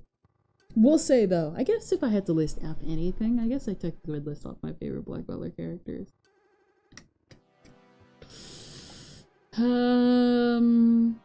Best underrated characters would absolutely... Madame Red is my top favorite. Madame Red. She had a short appearance, but I liked her appearance. She was amazing. I loved her fashion, and her red hair, and her red jacket. I like the fact that she was red. Listen, some characters can rock the red, and others... yeah. Let's see. What did we talk about last time?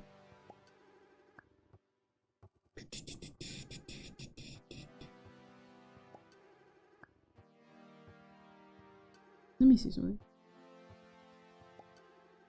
Okay, it didn't. Oh, dang. I thought it was... well, not kind of. It depends. Exporting.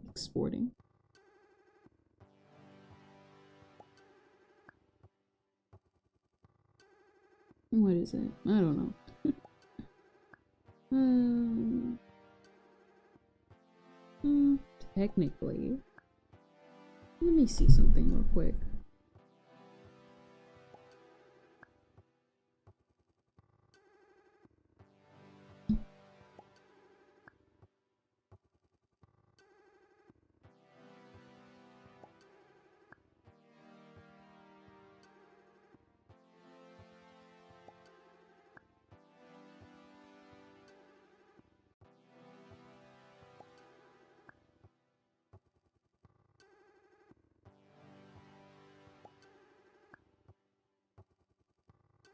There you go.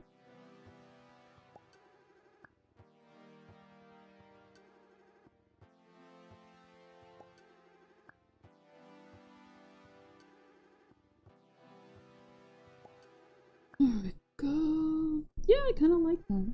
Not gonna lie. I wasn't sure, but I like it. Is it Madame Red? Grail's definitely still one of my favorite characters. I'm not gonna say why. If you know Grail, you know. They're the best. I like their glasses. I like their eyes. I like the fact that I like the fact that they have better hair than I do. Because listen, if Madame Red rocked the red, what is it? Madame Red literally, her name, literally Madame Red, and she lived up to it. Grail had the best hair. They got their fashion from Madame Red. That's what I'm saying. Oh yeah, that's right, I forgot the ears.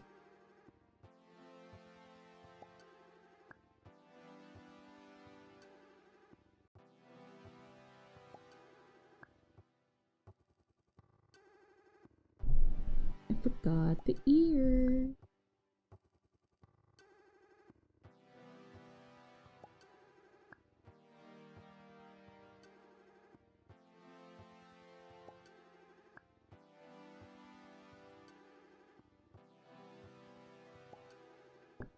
Let me see, because I always forget the ears because I kind of changed them. Oh yeah, I almost forgot. So, like, a new model is in the works, everybody. It's gonna be for the future, but it's in the works, and I love it. It's cute. It's cute like me. It's gonna be cuter than me, because I say what's cuter than me. It's me. The only thing cuter than me is me.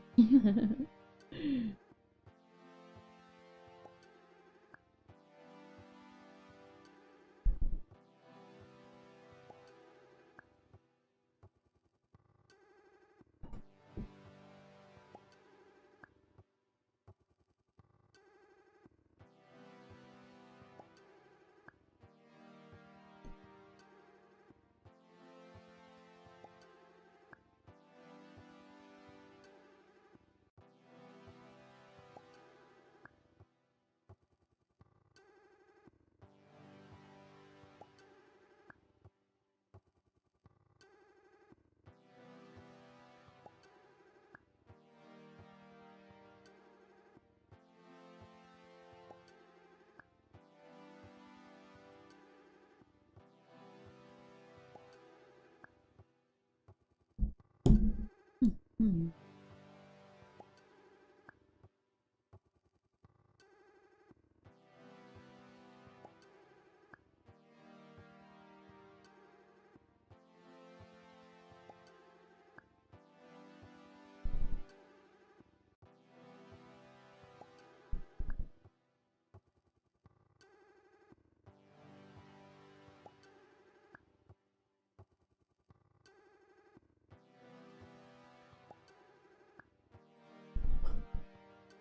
Hmm. Hmm. Hmm.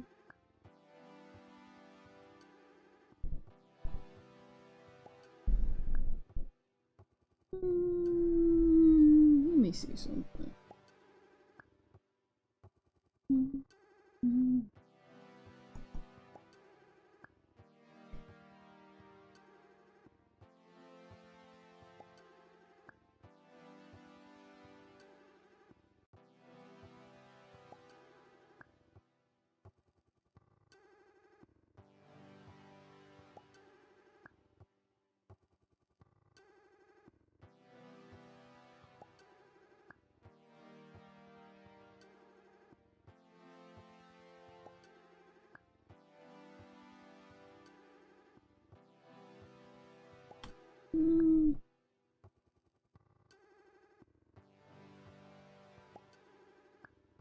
Yeah, I like that.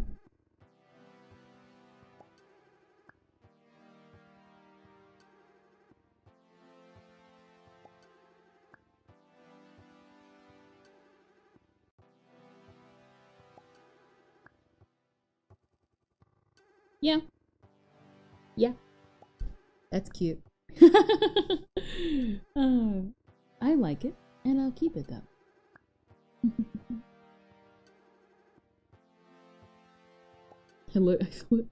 I feel like a dog more than.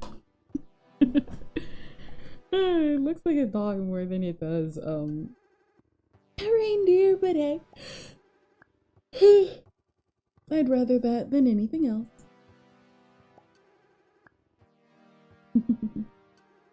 I think this is one of like the few times I've drawn my avatar without my jacket. My iconic blue jacket. I want to wear a fluffier one in the future.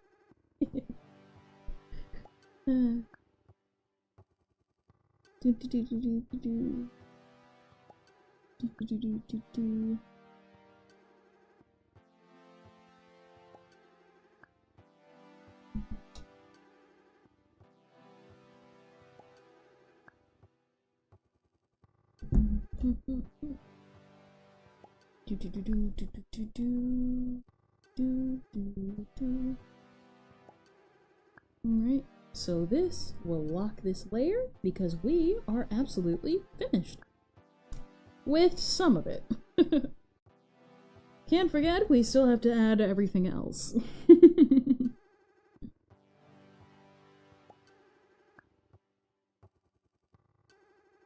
What is it? Talking.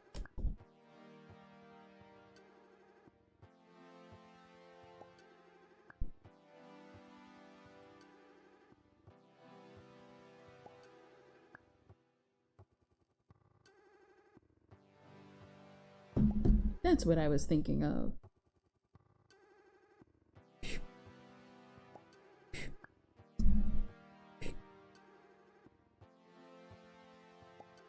Alright.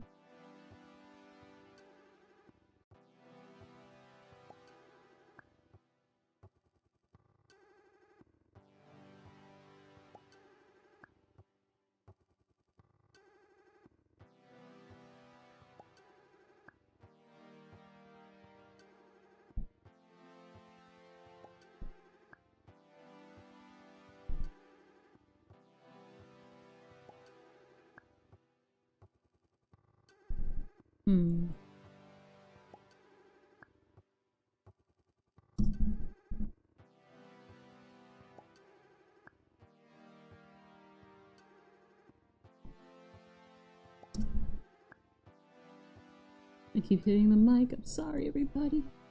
The hearing interference.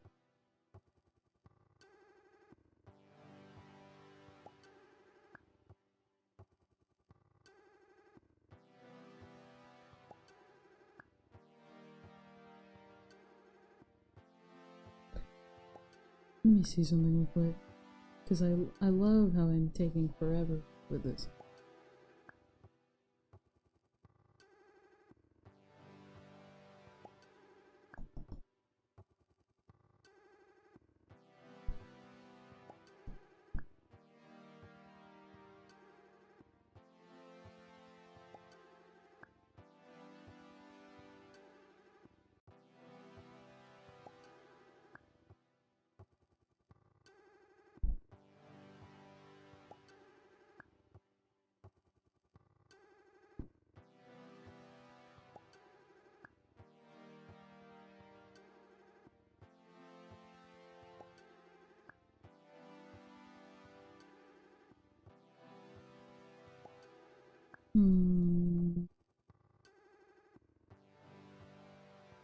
It was an attempt.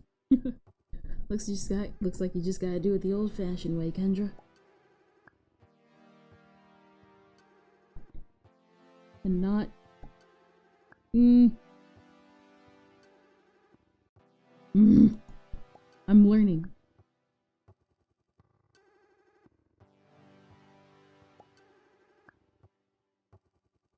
I'm learning.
we're getting there. We're getting there.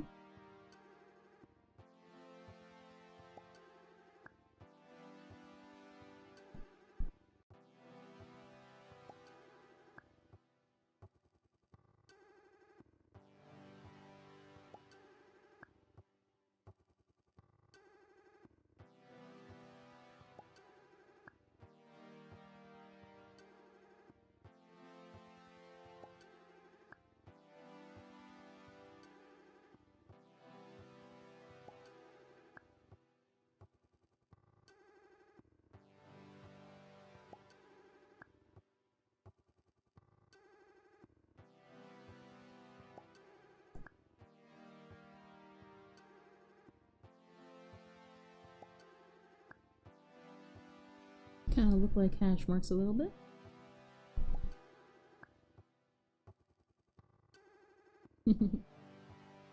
I definitely like it. I definitely like it. Alright, lock this layer too. And then, yeah, might as well. Quick coloring, quick coloring.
What?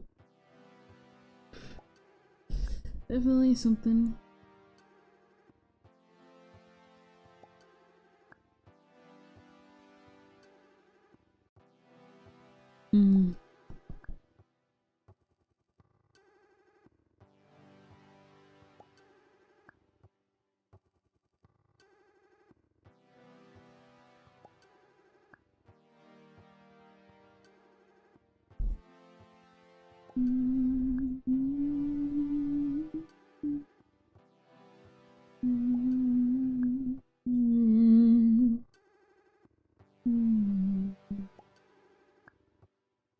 That's another thing. Oh yeah, that's right.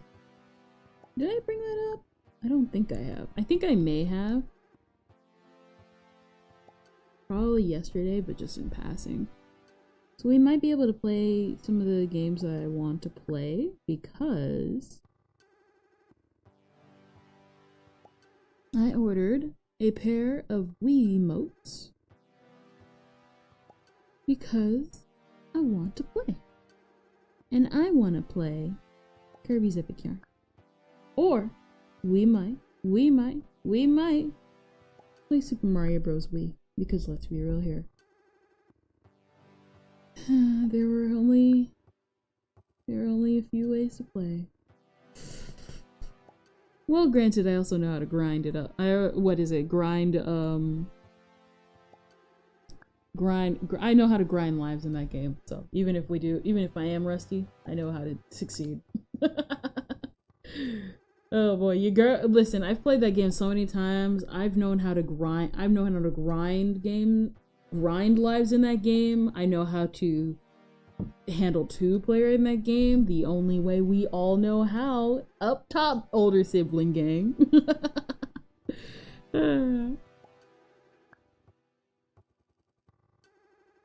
Just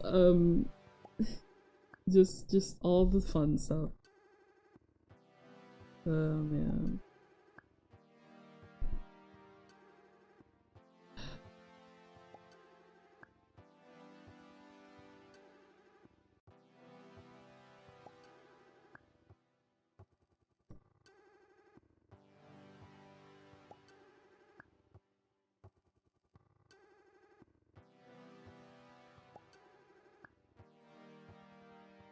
Mm.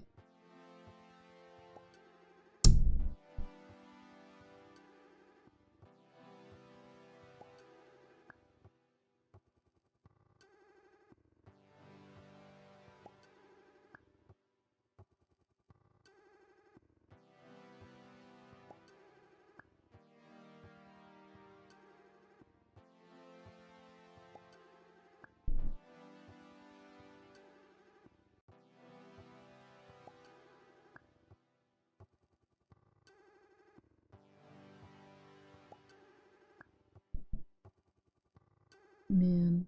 I just remembered. We might be getting... Did that chapter come out? Did that chapter come out? It shouldn't have. We were on a 2-month hiatus. Hoseki no Kuni.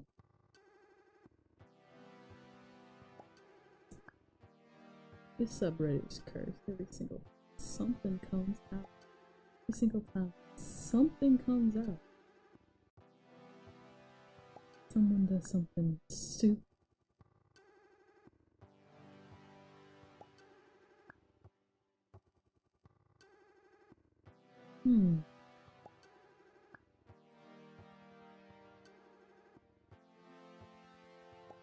No, I guess not. I guess it's coming up. I guess, what is it? Is this a second month?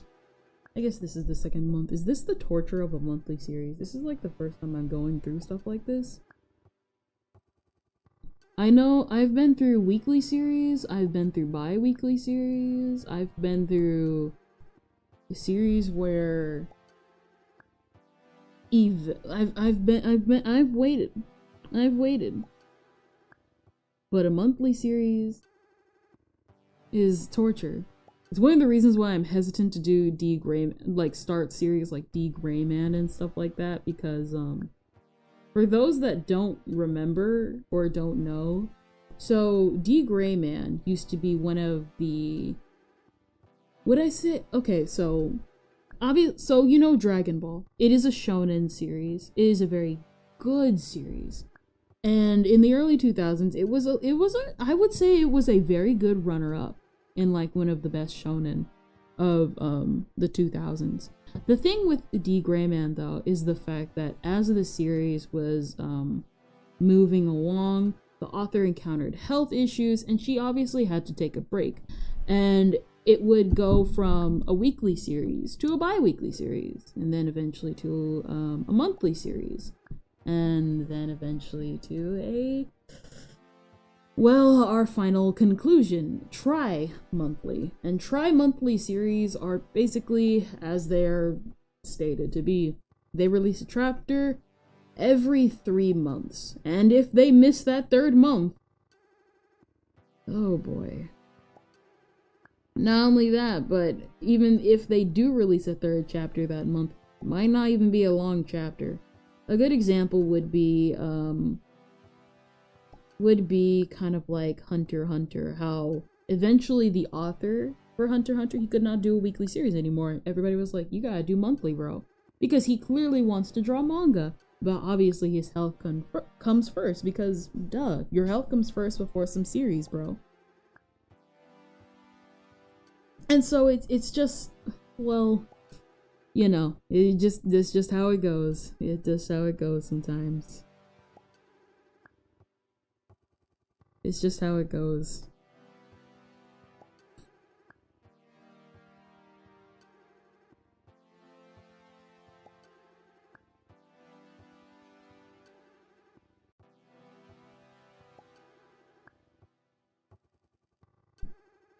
on.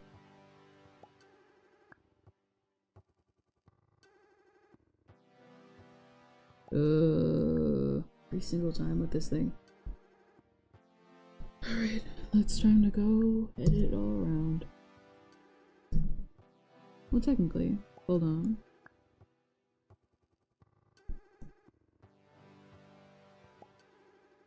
Well, at least I can take care of a majority of this, and that's good. That's good.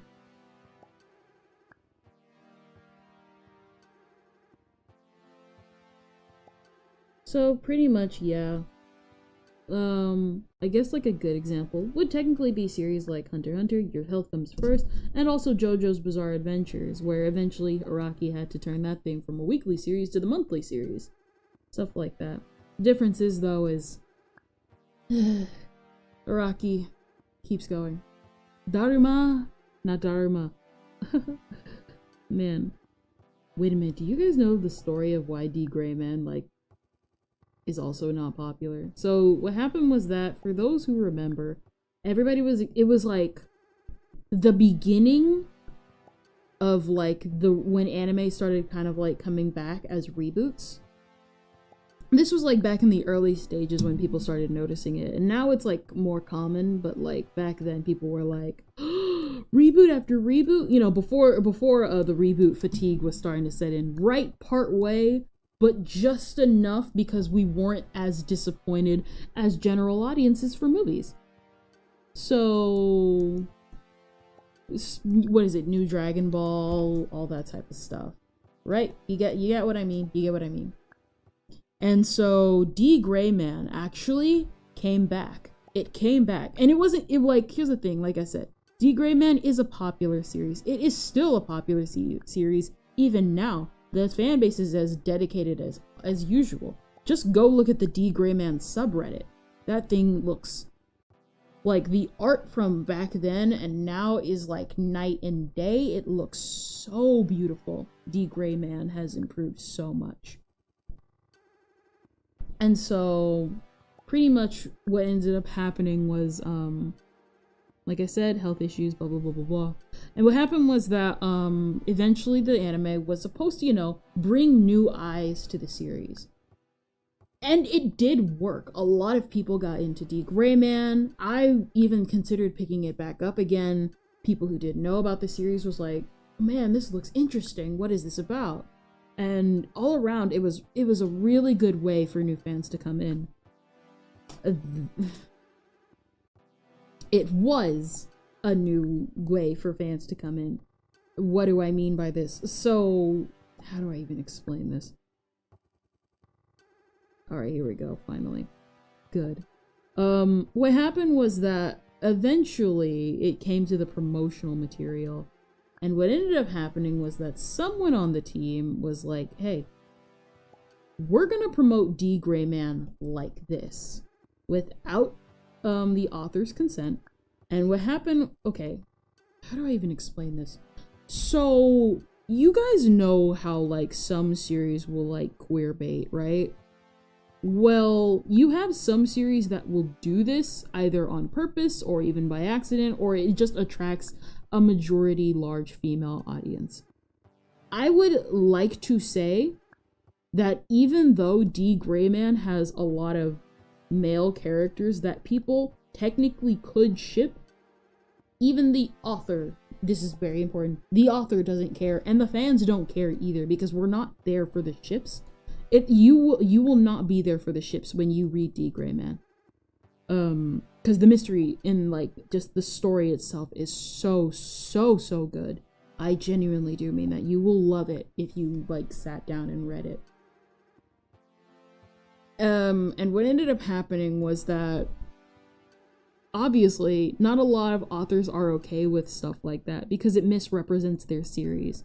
Like, a good example of an author of, like, stuff that wouldn't really care, a good example would be, like, Evangelion, where it, like, made fun of anime tropes and deconstructed it, but also reveled in it when it came to the promotional material. Because, let's be real here, that's what some people wanted. They want their waifus and husbandos to kind of be like that, because it makes them more invested in the character and waifu culture as a whole. Some series do not mind it. Some series do not mind it at all. D. Gray Man was not one of those series.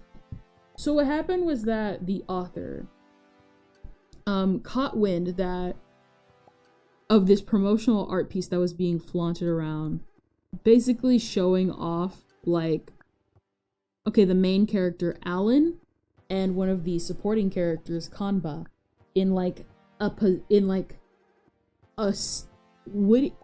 a suggestive pose. Mind you, these characters hate each other in the series, and that's one thing that the older anime got right. These two hated each other. The only time you ever saw them in any type of way in the older anime was as art together. Like, everybody was sleeping in just sleeping, or like, if you know, okay, if you like go to like look at old D. Gray Man art, you'll get what I mean. It is the art is very specific, if that makes any sense, to the characters and their personalities. It is very much like, I don't even know how to describe. It's like more friend oriented and more melancholic than trying to catch a female audience for anything. It is the official art for D. Gray Man is melancholic, and the promotional artwork for the anime that the studios make felt melancholic, and that was the perfect way to do D. Gray Man.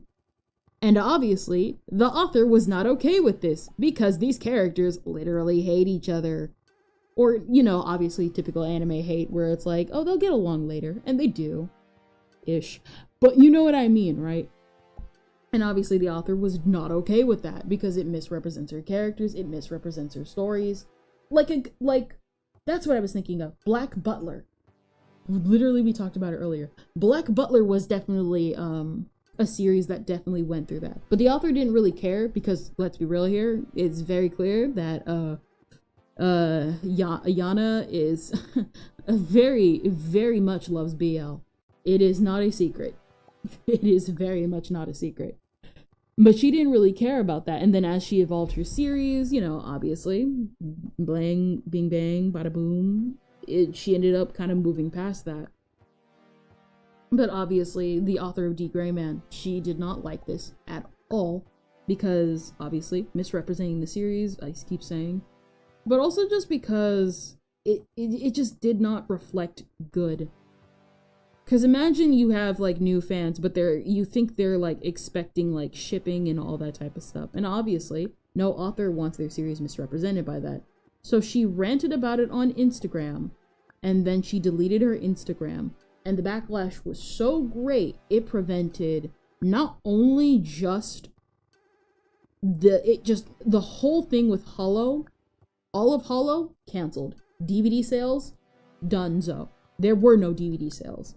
Blu-rays, not even Blu-rays. I don't even think there's one for even the English dub. That's how catastrophic that was.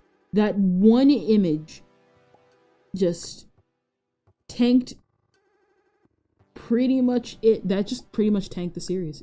That tanked the series. That was it.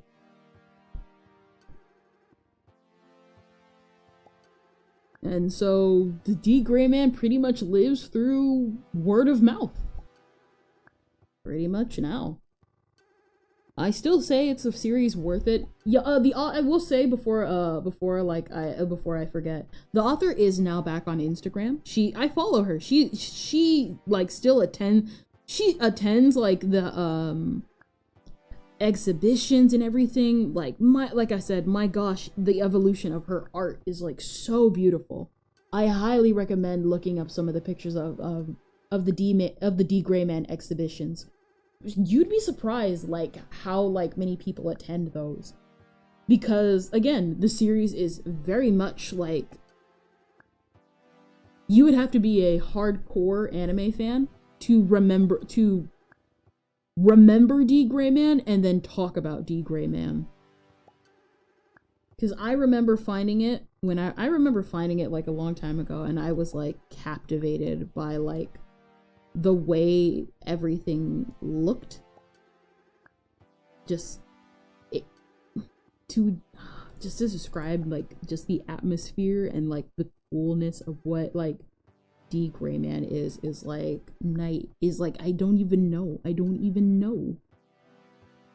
It just look you will know the atmosphere and the world of D Gray Man when you get into D Gray Man is what I'm saying. It's just so cool is what I'm getting at. Really, really cool.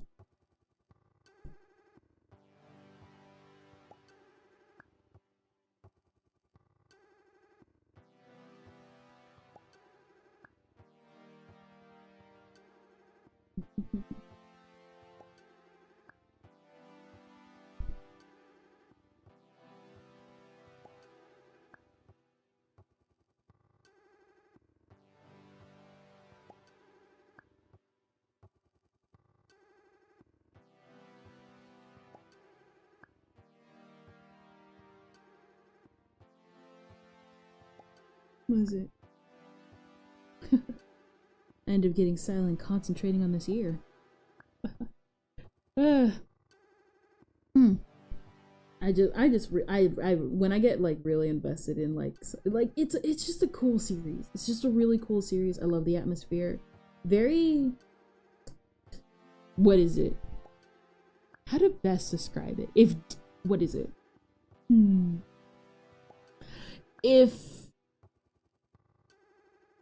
If I had to say it best, if Soul Eater is the radicalness, is the radical chaos of what Halloween looks like, D Gray Man is the melancholic version of it. Like, yeah. Like, what is it? I don't even know how to describe it. It's like a court. It's like looking at a clown in and out of costume, if that makes any sense. Like, Soul Eater is like the clown in the costume doing all the tricks and everything in between, and then like once the like clown takes the makeup off and like stares into a mirror, that's D Gray Man. Because you got like the man and the clown, if that makes any sense. That's what I'm trying to get at.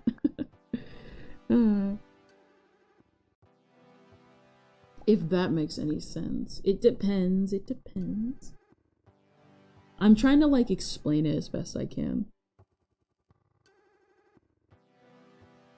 Why is my character... What? Is that what my character looks like? Where?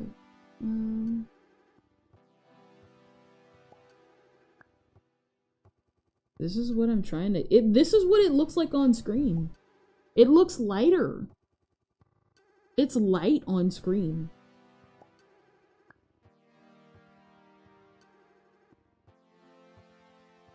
I am tan. Yeah.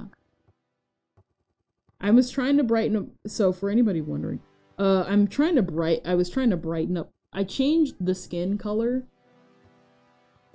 on the new model because I realized that I look like dead. I look dead in this model. So I brightened up the skin. I'd pull it up as a reference, but I'm not gonna show you guys. Not yet, at least.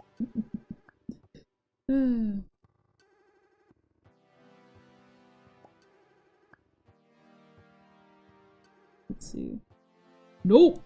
Wrong one. Let's lower it a bit. Let's lighten it up a bit. Yeah. Yay! Alright.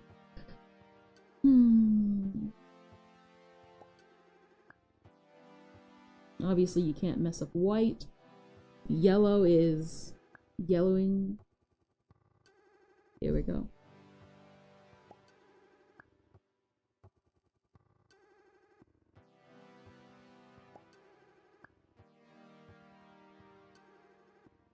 Here we go, and then Let's see.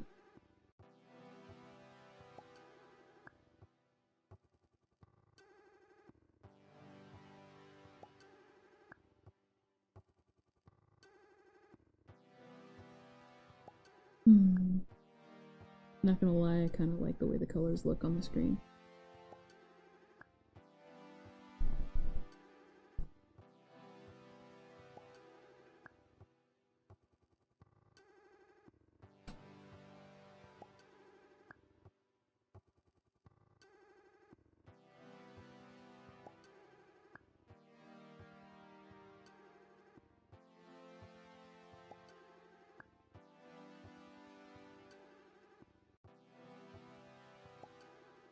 Oops. There we go.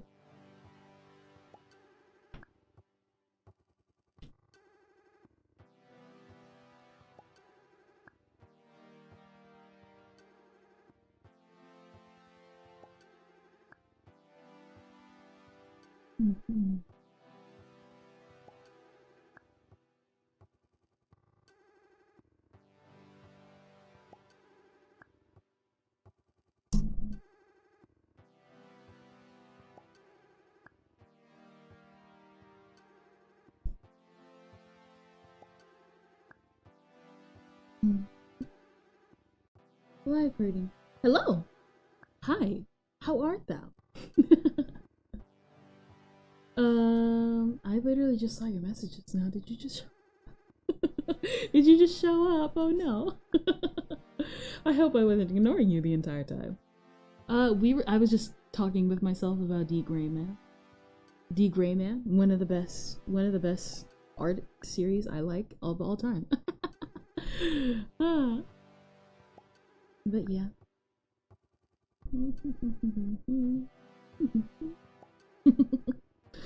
Oh man, we're just drawing thumbnails and stuff like that.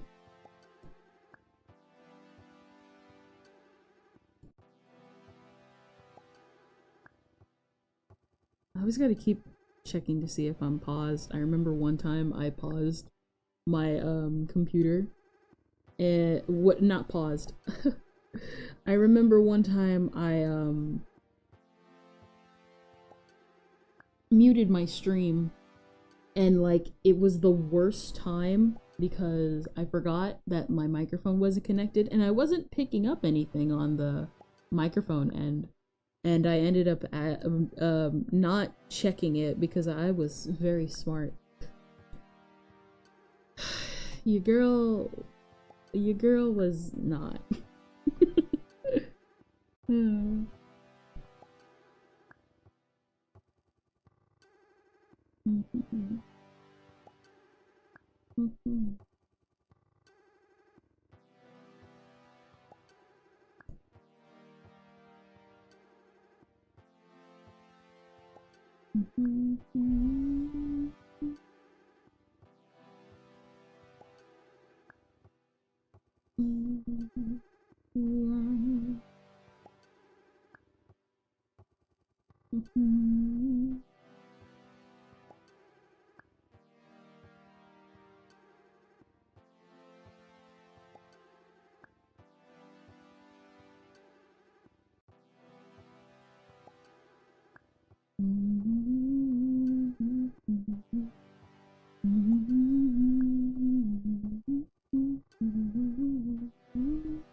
There we go.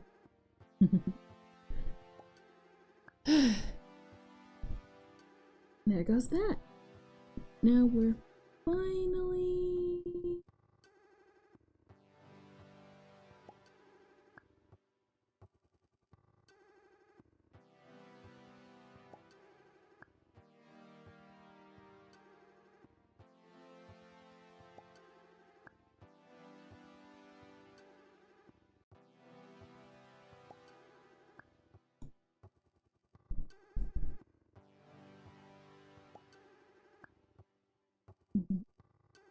I guess I haven't said anything. A little bit.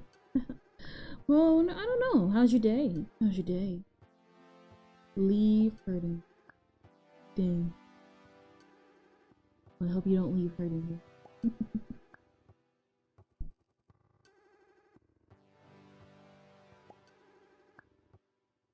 Or maybe. It depends.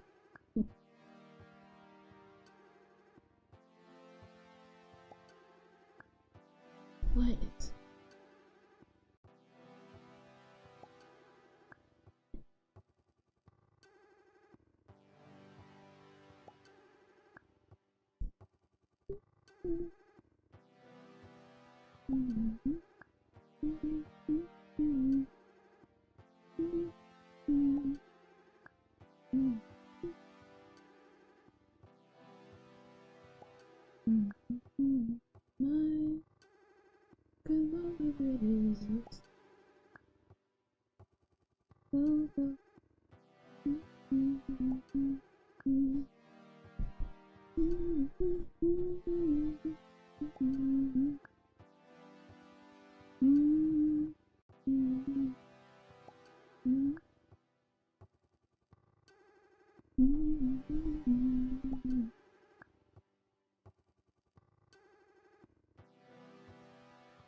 Ah.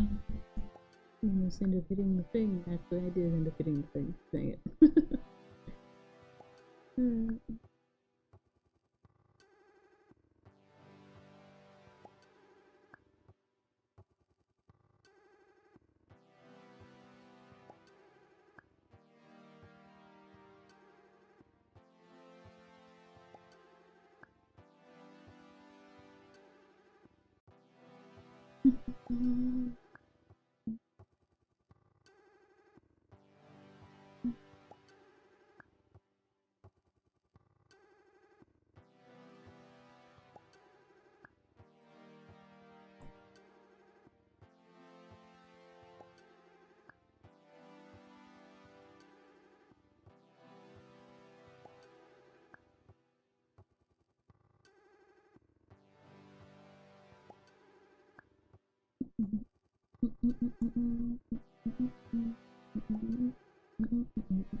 All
right, I say this is pretty good.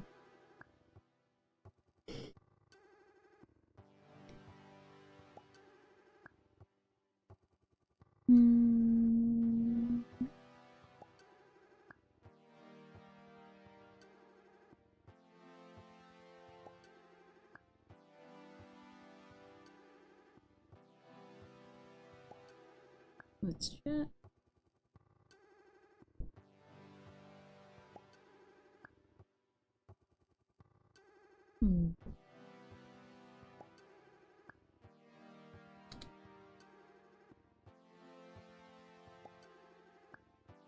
Let's see.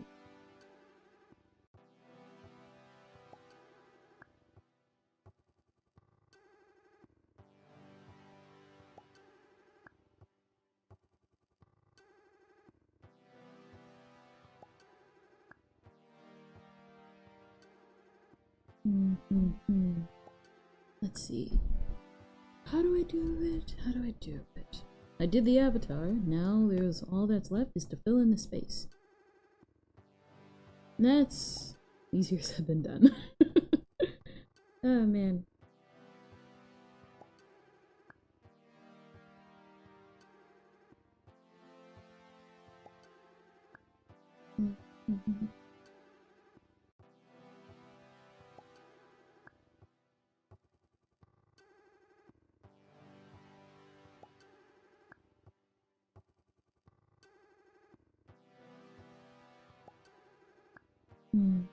People are already doing their summer-thons.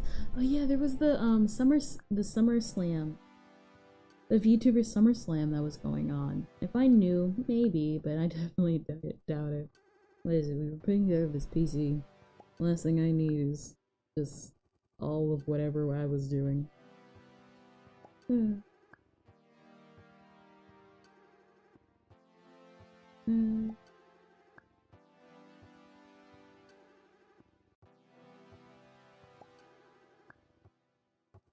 I'm Natasha, the underworld doctor. Feeling sick? You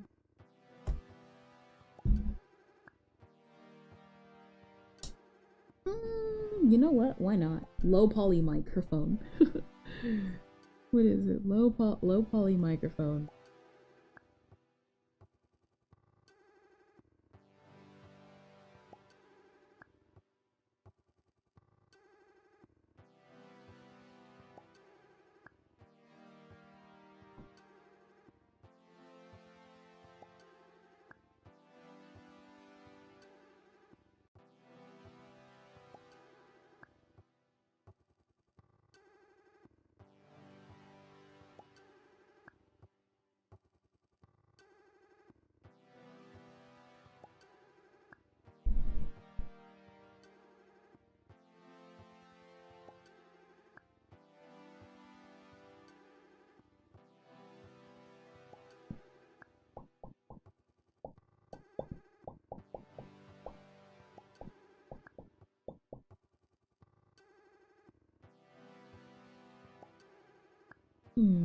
Let me see something.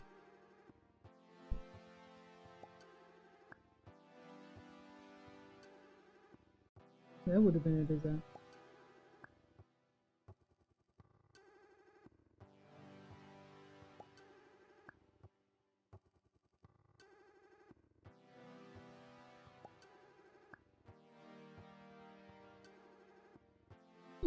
I'm not gonna lie. What else? There was let's chat, let's study. There was another one. Let's look up the old chat. Art thumbnail. We don't have to keep this up anymore. Do not save it. You can. No. That's the downside of so many of these. Let's study.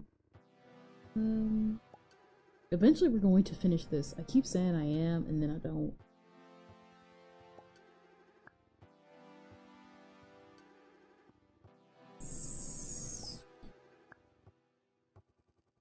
I broke the magic for you guys. Thumbnail making isn't easy.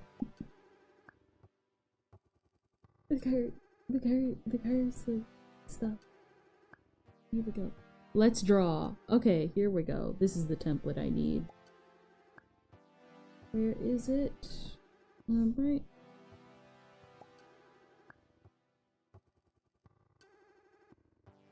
Paste. Alright. Because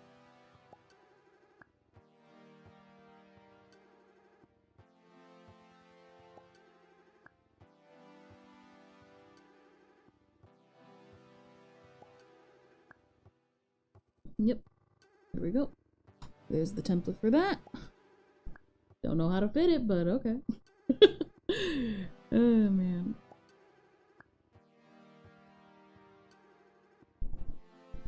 I don't know how to fit it, but I always like the way this speech bubble looks, so we'll find a way somehow. In a minute, I will be leaving in a little bit. I will, not little bit, but I will leave. I will leave real quick. I forgot I muted it before I finished.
Alright, I'm back.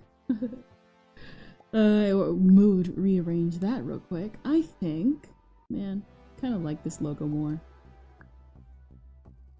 Feed image. And it's of course it's a WebP. It's a WebP file. Yay! Just leaving this right here because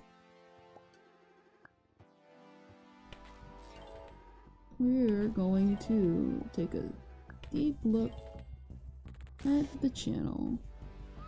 Let's see. Twitter down. Yumi cells. Aura. Summer. Resurrecting Aura and Webtoon Talk. Because we did do Webtoon Talk yesterday. Let's see.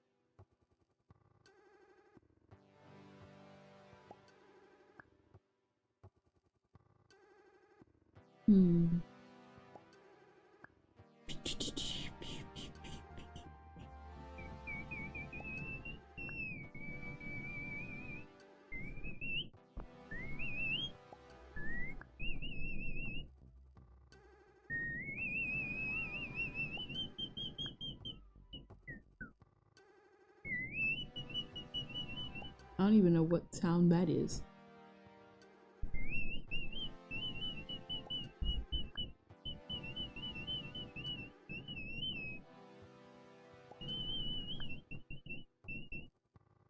Wrong one. Do not save the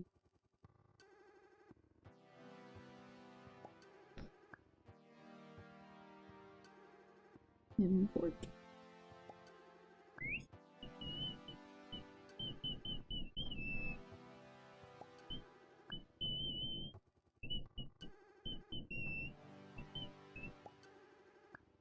There we go.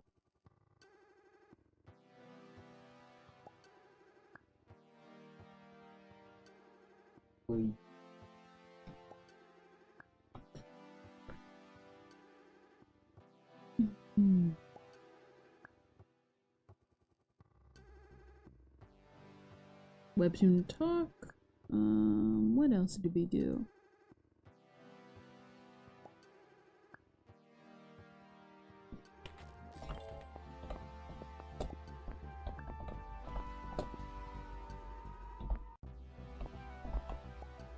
Summer anime of 2023. Not news. I need an image.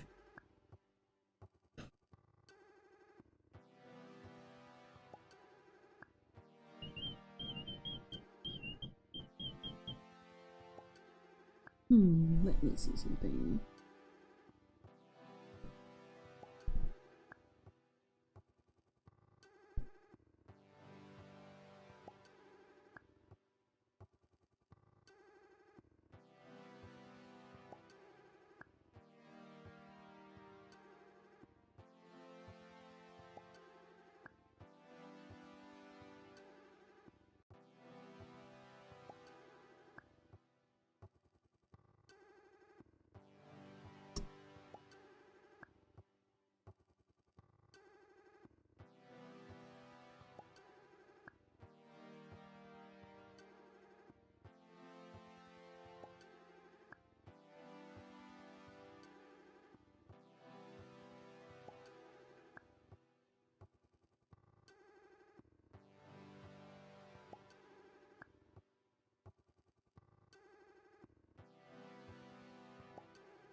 too.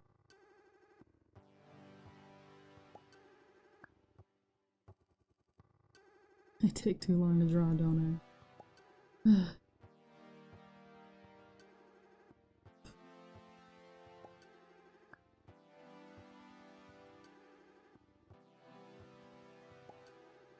15 top. Thumbnail maker.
Chocolate mint?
Right.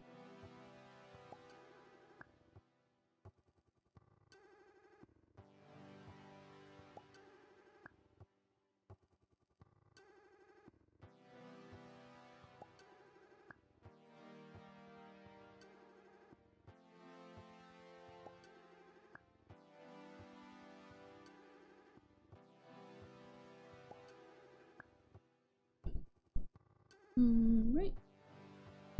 Let me see something real quick. Alright, that's right. It won't work. For some reason, the pen stopped working halfway through.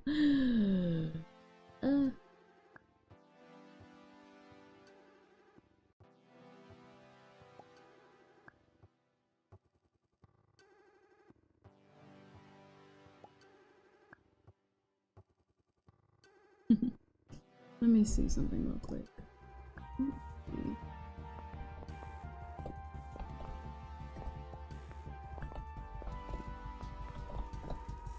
Is there one?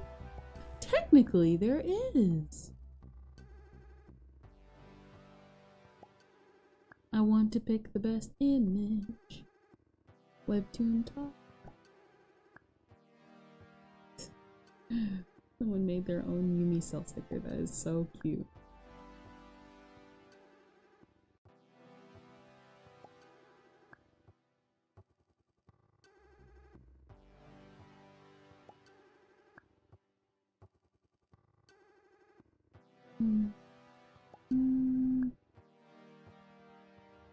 Yes, love Cell.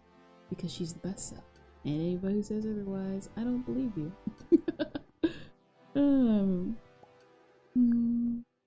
We'll definitely watch it. I definitely want to watch it. Because it's a good series. It really is. It really is a good series. If only that popularity spilled over to Korea. Not Korea. Yes, the Korean series. I wish the popularity of the Korean series spilled over to the spilled over in Korea.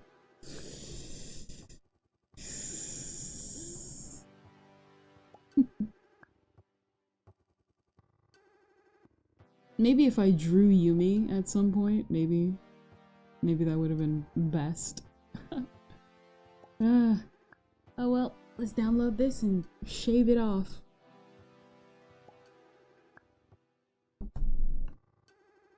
Great. This is beautiful. How do I... No. Import image.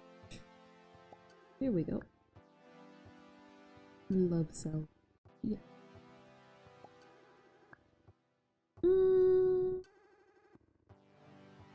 No. Because we did talk a lot.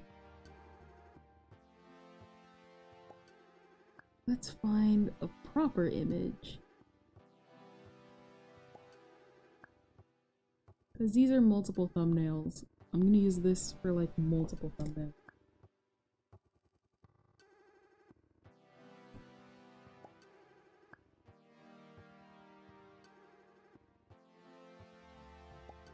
So good. I'm out of here.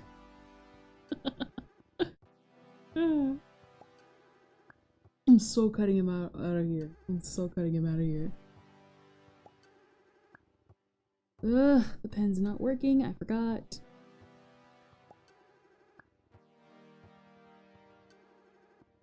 Here we go. Why is her entire head is gone?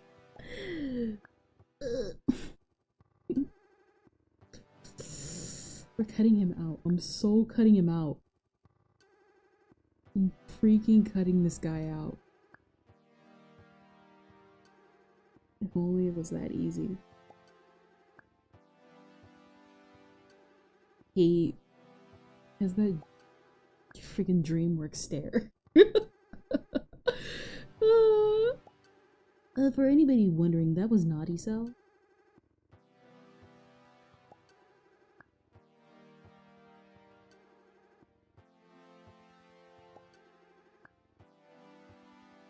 Here we go. We're pulling a Reagan. Reagan. We're pulling a Reagan. We're photoshopping the ghost out of here.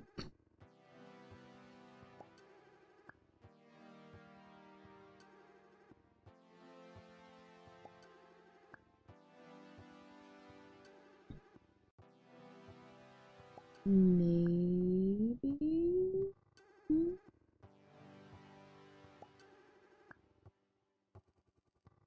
Should I just...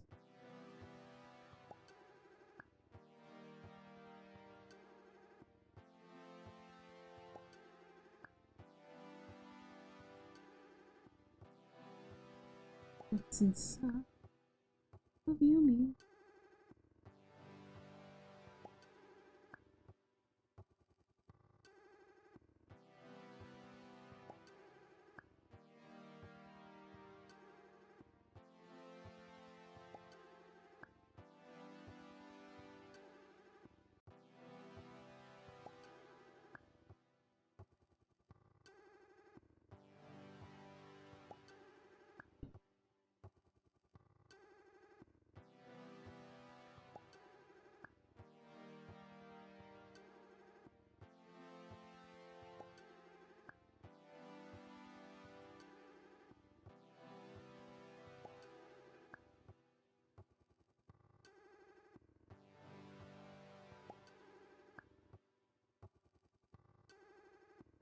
What did I do?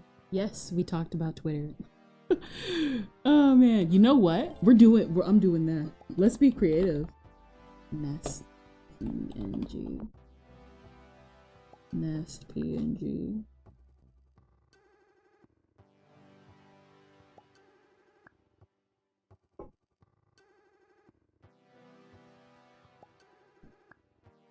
Let me see.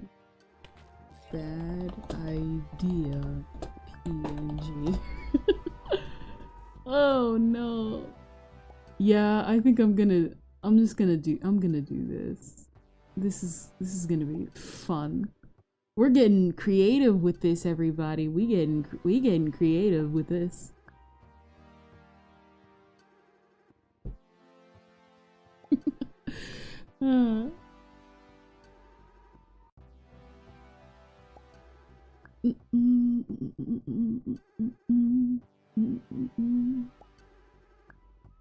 This is definitely the best image.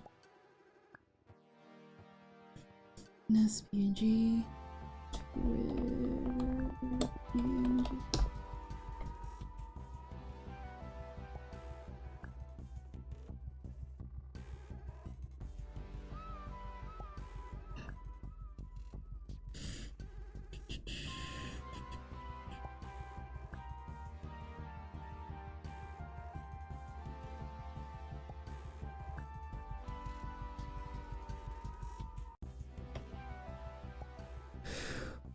Google Lenses. Nope, I forgot.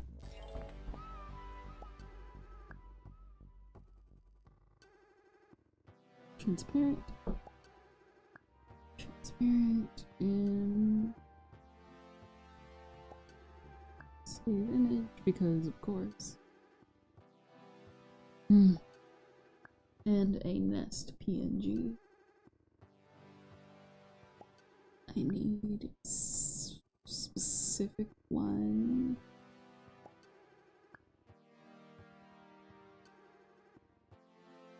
I need a specific Nest type PNG. Whoa. You know what?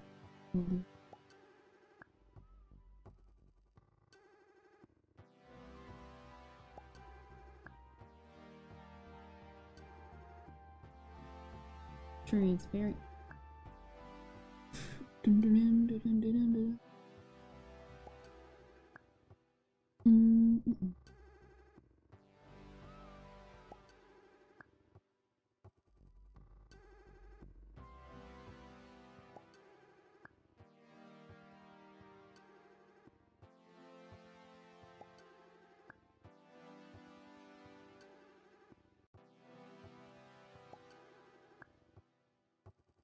This isn't even a Photoshop. This is just really bad.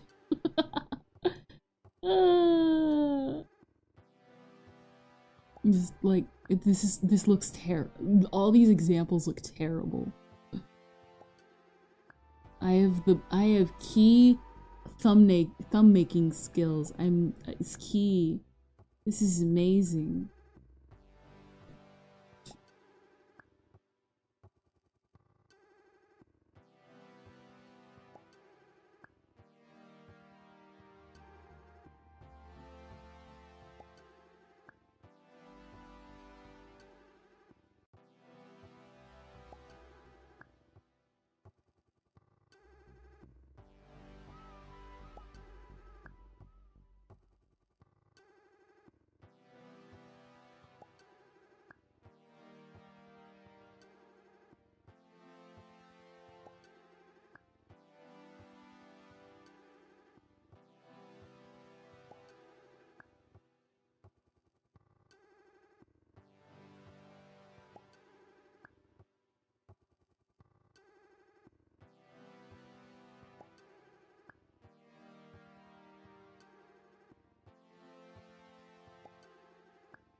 There we go. The best nest for the best website in the world right now.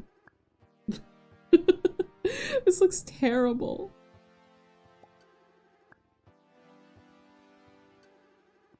Oh man, this looks awful. This actually looks awful.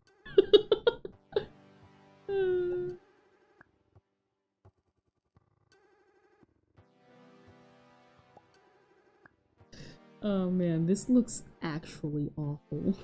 Let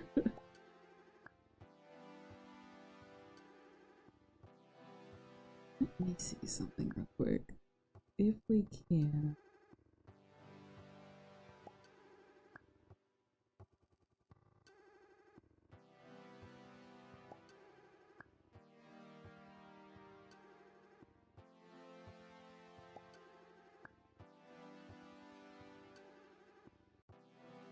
is the white layer?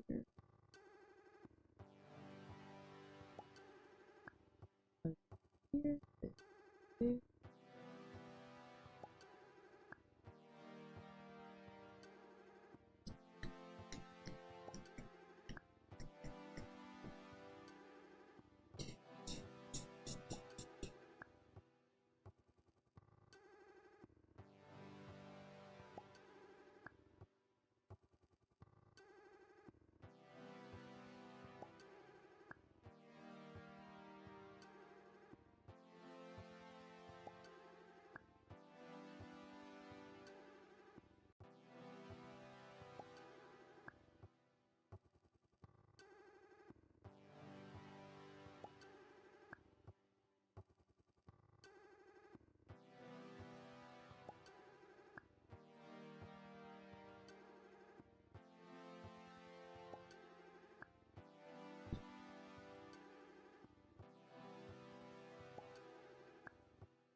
Gradient, it should be here.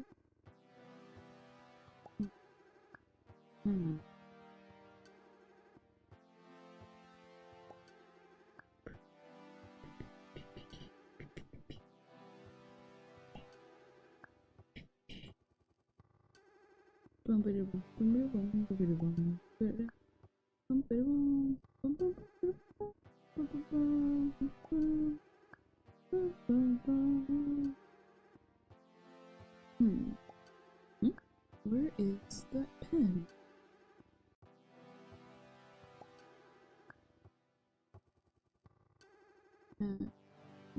So wait, no, not yet. Add a subtool.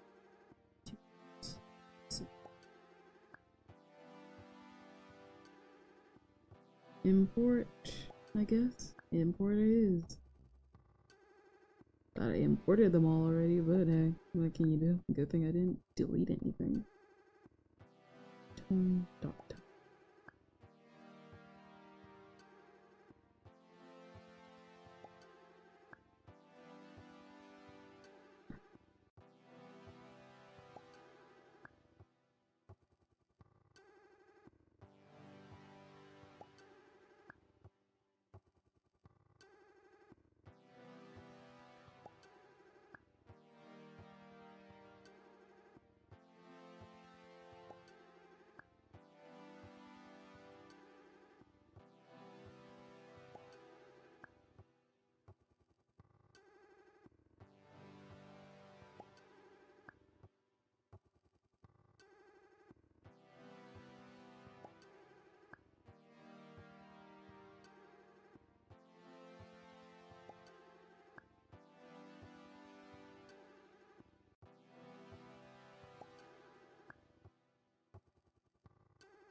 Nice, not gonna lie.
This looks terrible.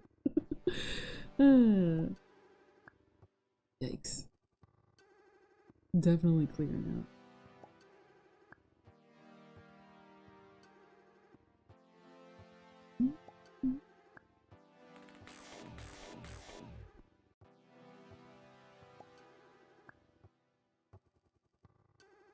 Hmm.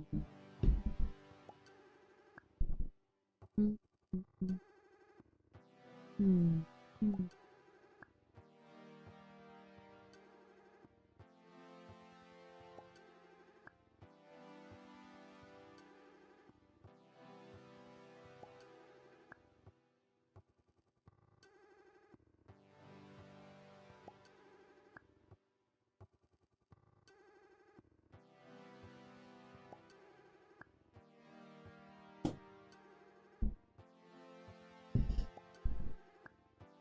Hmm.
Every single time I try and find something.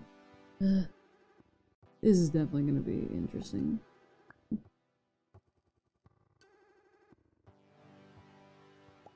Where is the. Here we go. Oops. Nope.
I don't understand. I guess I don't understand. I don't get it.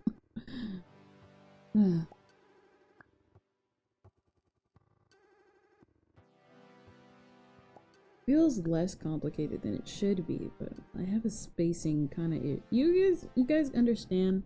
I've like been silent this whole time. You guys understand what I mean? Like, there's, I don't get it. I don't know.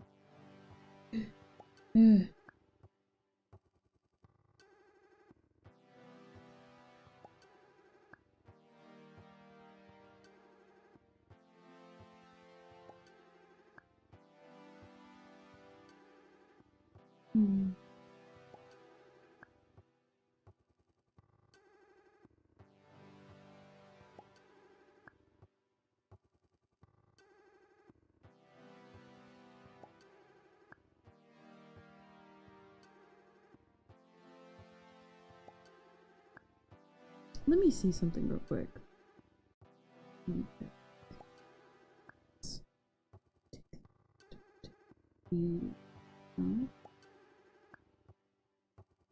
Leave that. Let me see something. Get to that because that's the wrong file. Import.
Feels like something's empty.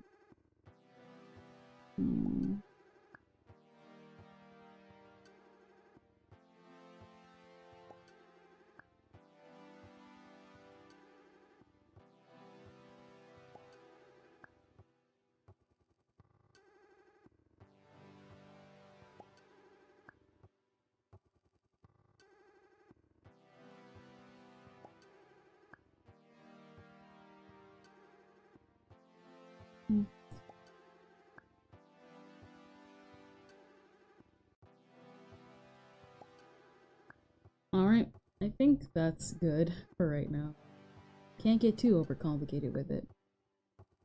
So I guess this will go for yesterday.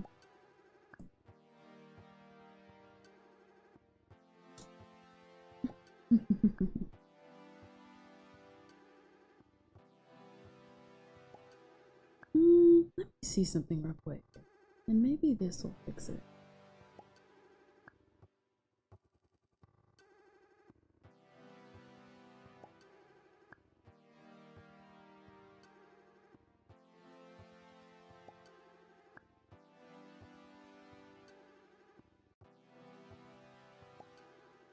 Nope. It was an attempt. It was an attempt.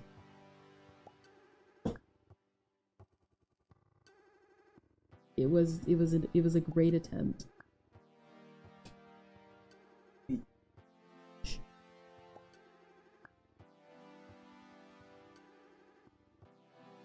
All right, then I guess we can finally export this thing.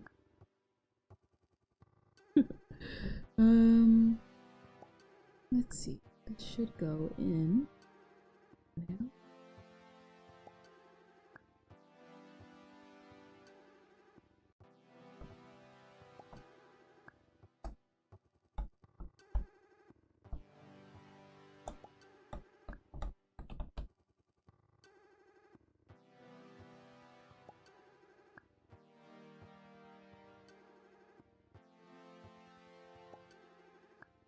Tweet at Yumi. Tweet at Yumi.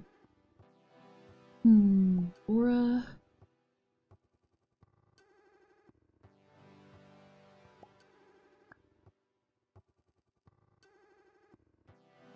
Let's see. Alright. Out of here, Yumi. Unfortunately, I need this space. Out of here, Yumi.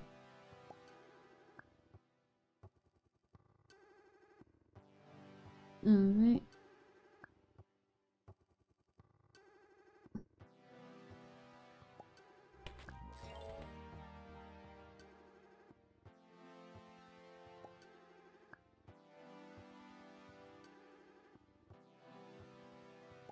Let me see something. Let's import something special for this one.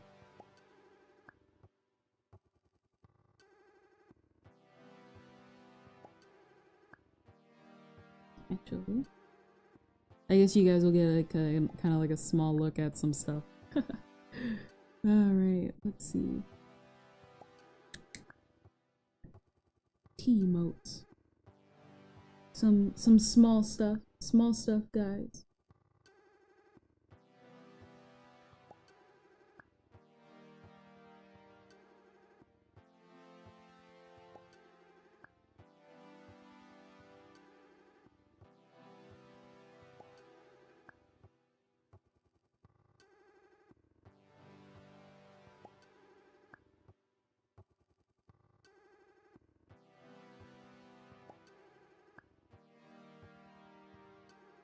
Your girl was trying. Your girl was trying. Alright, let's chat and then let me see.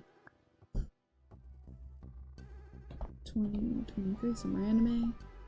Summer anime of 2023.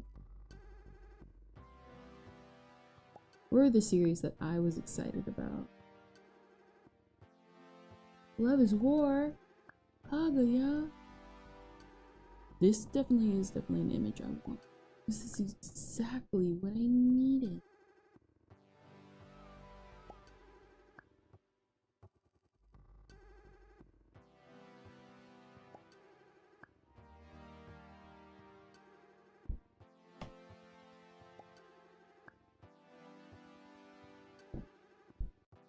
What? Just thinking.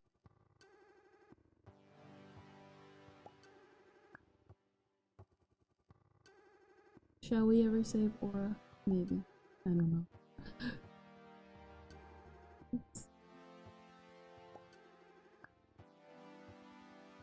Your girl tried.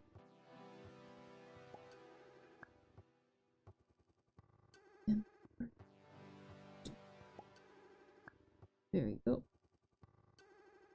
I'm only interested in glassy. Kind of.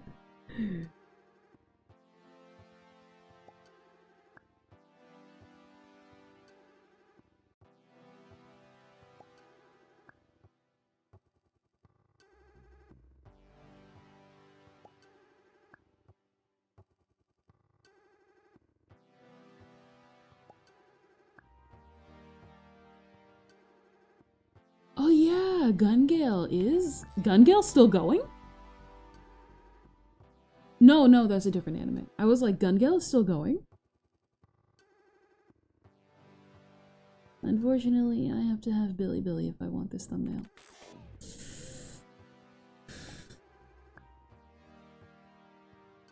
Curse you, Billy Billy.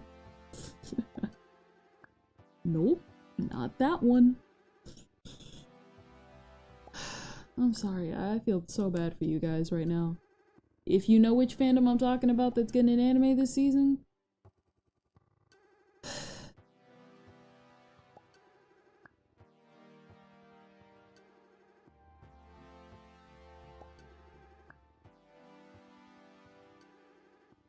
I feel bad for you.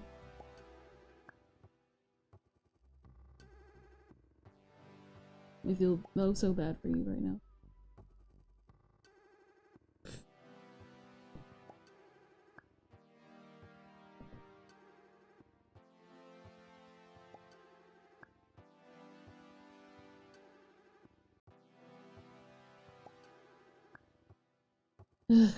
Horimiya and all that stuff. What is it? What is it? Here we go. Maybe we can grab screenshot. No, leave me alone.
Here we go.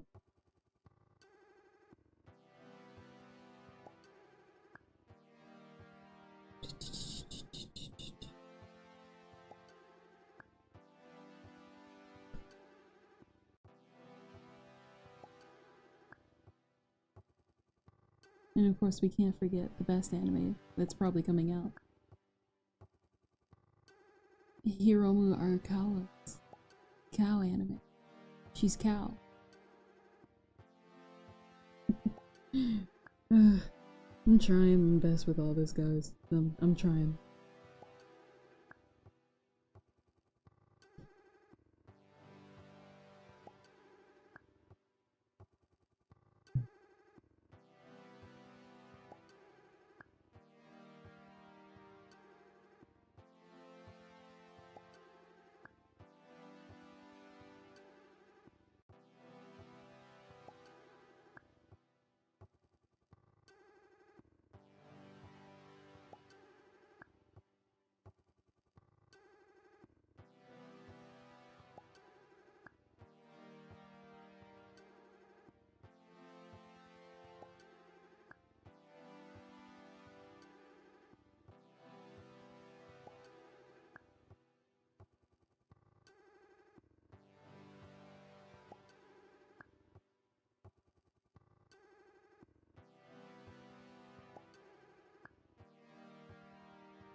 Is it anime of 2023? I had to leave early that day. I forgot.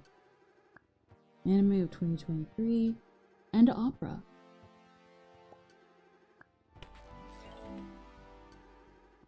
Let me pin it and let me wake her up real quick.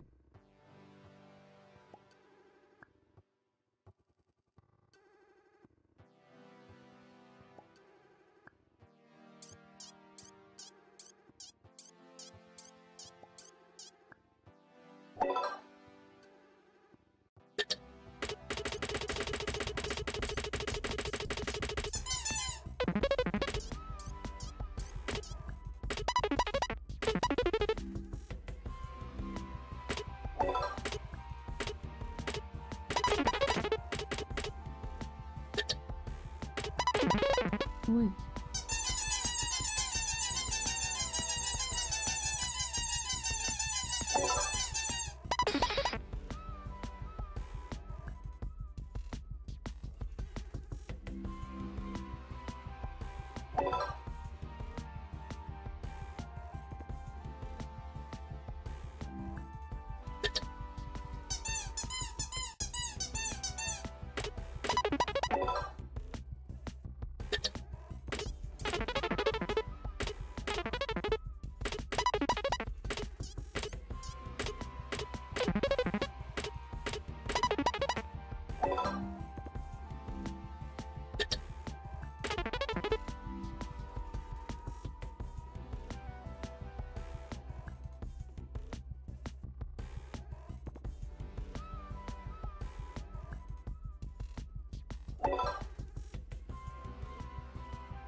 Let me see. I'm just trying to capture like this thing of opera. Because of course I am.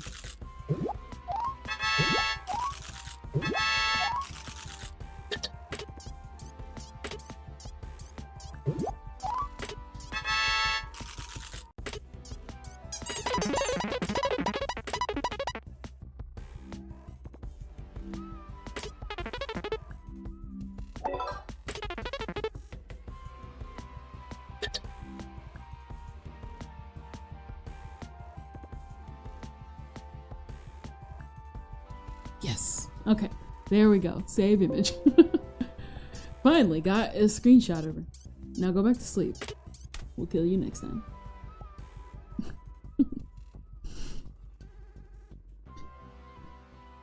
Of course, I forgot again. It's not working. I'll fix it next time. We're getting there. We're getting there. Oh man. We're getting there. We're getting there.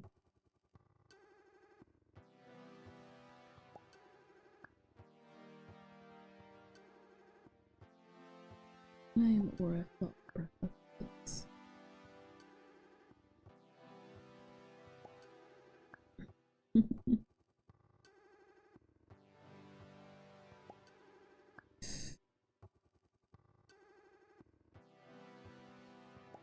All your base. All your base belong to us.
Filter, filter, line correction, line correction, line correction, line correction, line correction, line correction, line correction, line correction.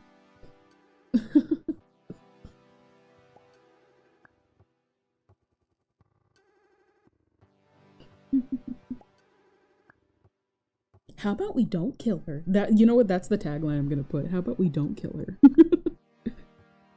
Of course. So Jimmy.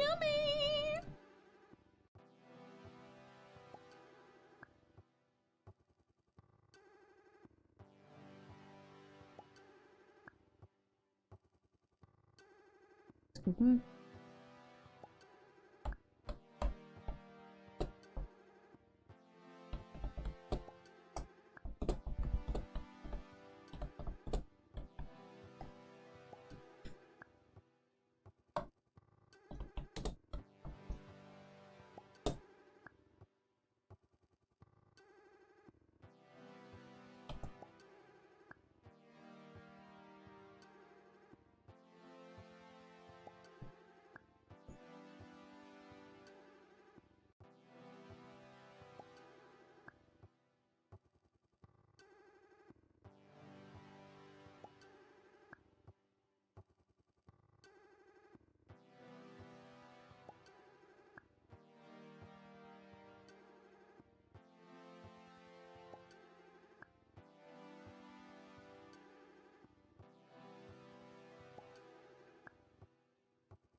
There we go. Thumbnail making is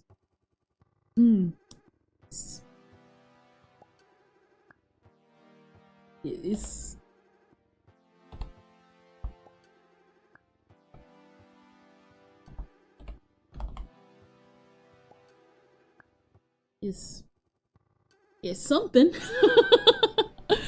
Oh man, and we still haven't even made the thumbnail for this one.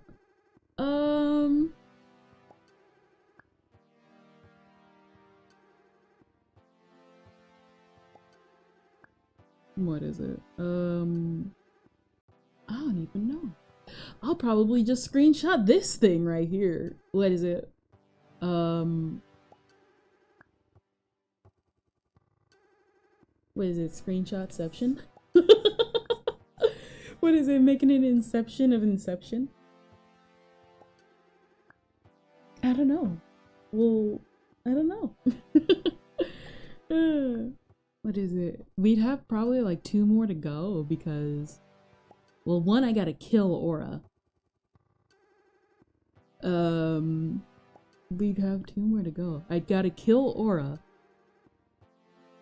And then, or at least get her like below health.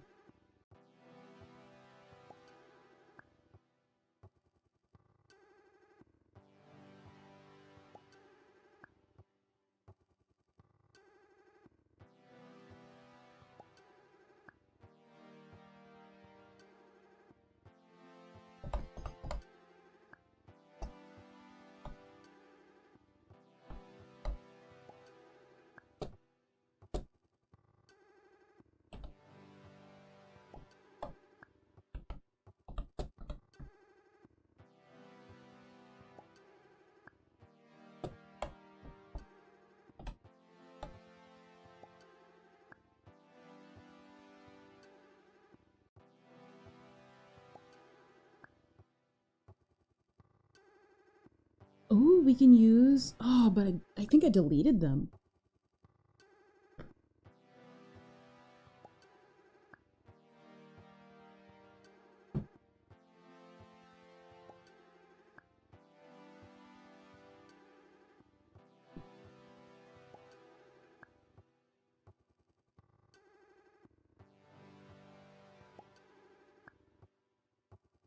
Hold on real quick. Let me see something.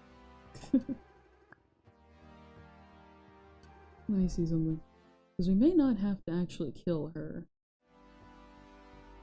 ourselves. At least not the normal way of doing it. This is what screenshots are for, baby. This is what screenshots are for.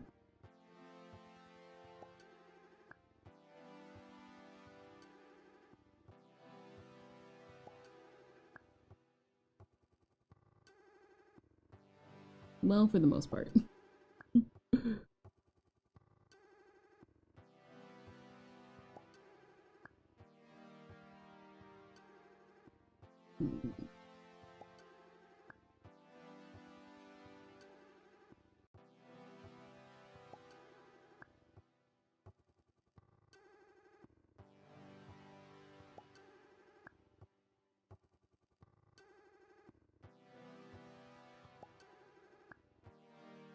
Here we go. Actually, you know what? Nah. We kill her. Kill her. Kill her.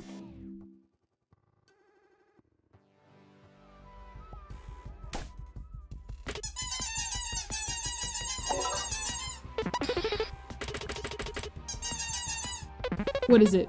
She's gonna die? Alright. So, hold on.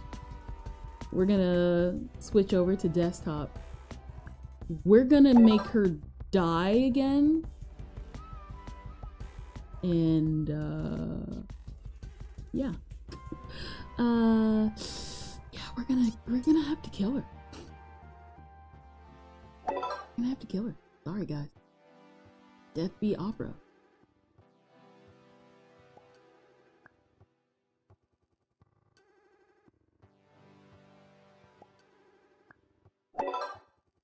Sorry, Opera.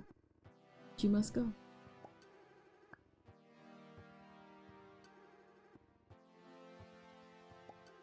I'll be right back though, because I'm hungry.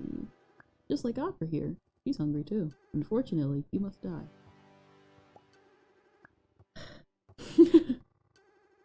So, I'll be right back.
Alright guys, I think actually this is kind of long enough. We're already like at 4 hours. Off screen, I'll kill Aura. She's already at her hunger level. Or at least on screen. I'll give her a cookie for your guys' sake. So she's not completely dead. I'll pretty much finish off the thumbnails off screen and they all should be uploaded later. If anything, I thank you guys for coming and sitting with me for these past 4 hours. Did not mean to go on this long. So I'll see you later, and I hope you guys have a very blessed day. Bye!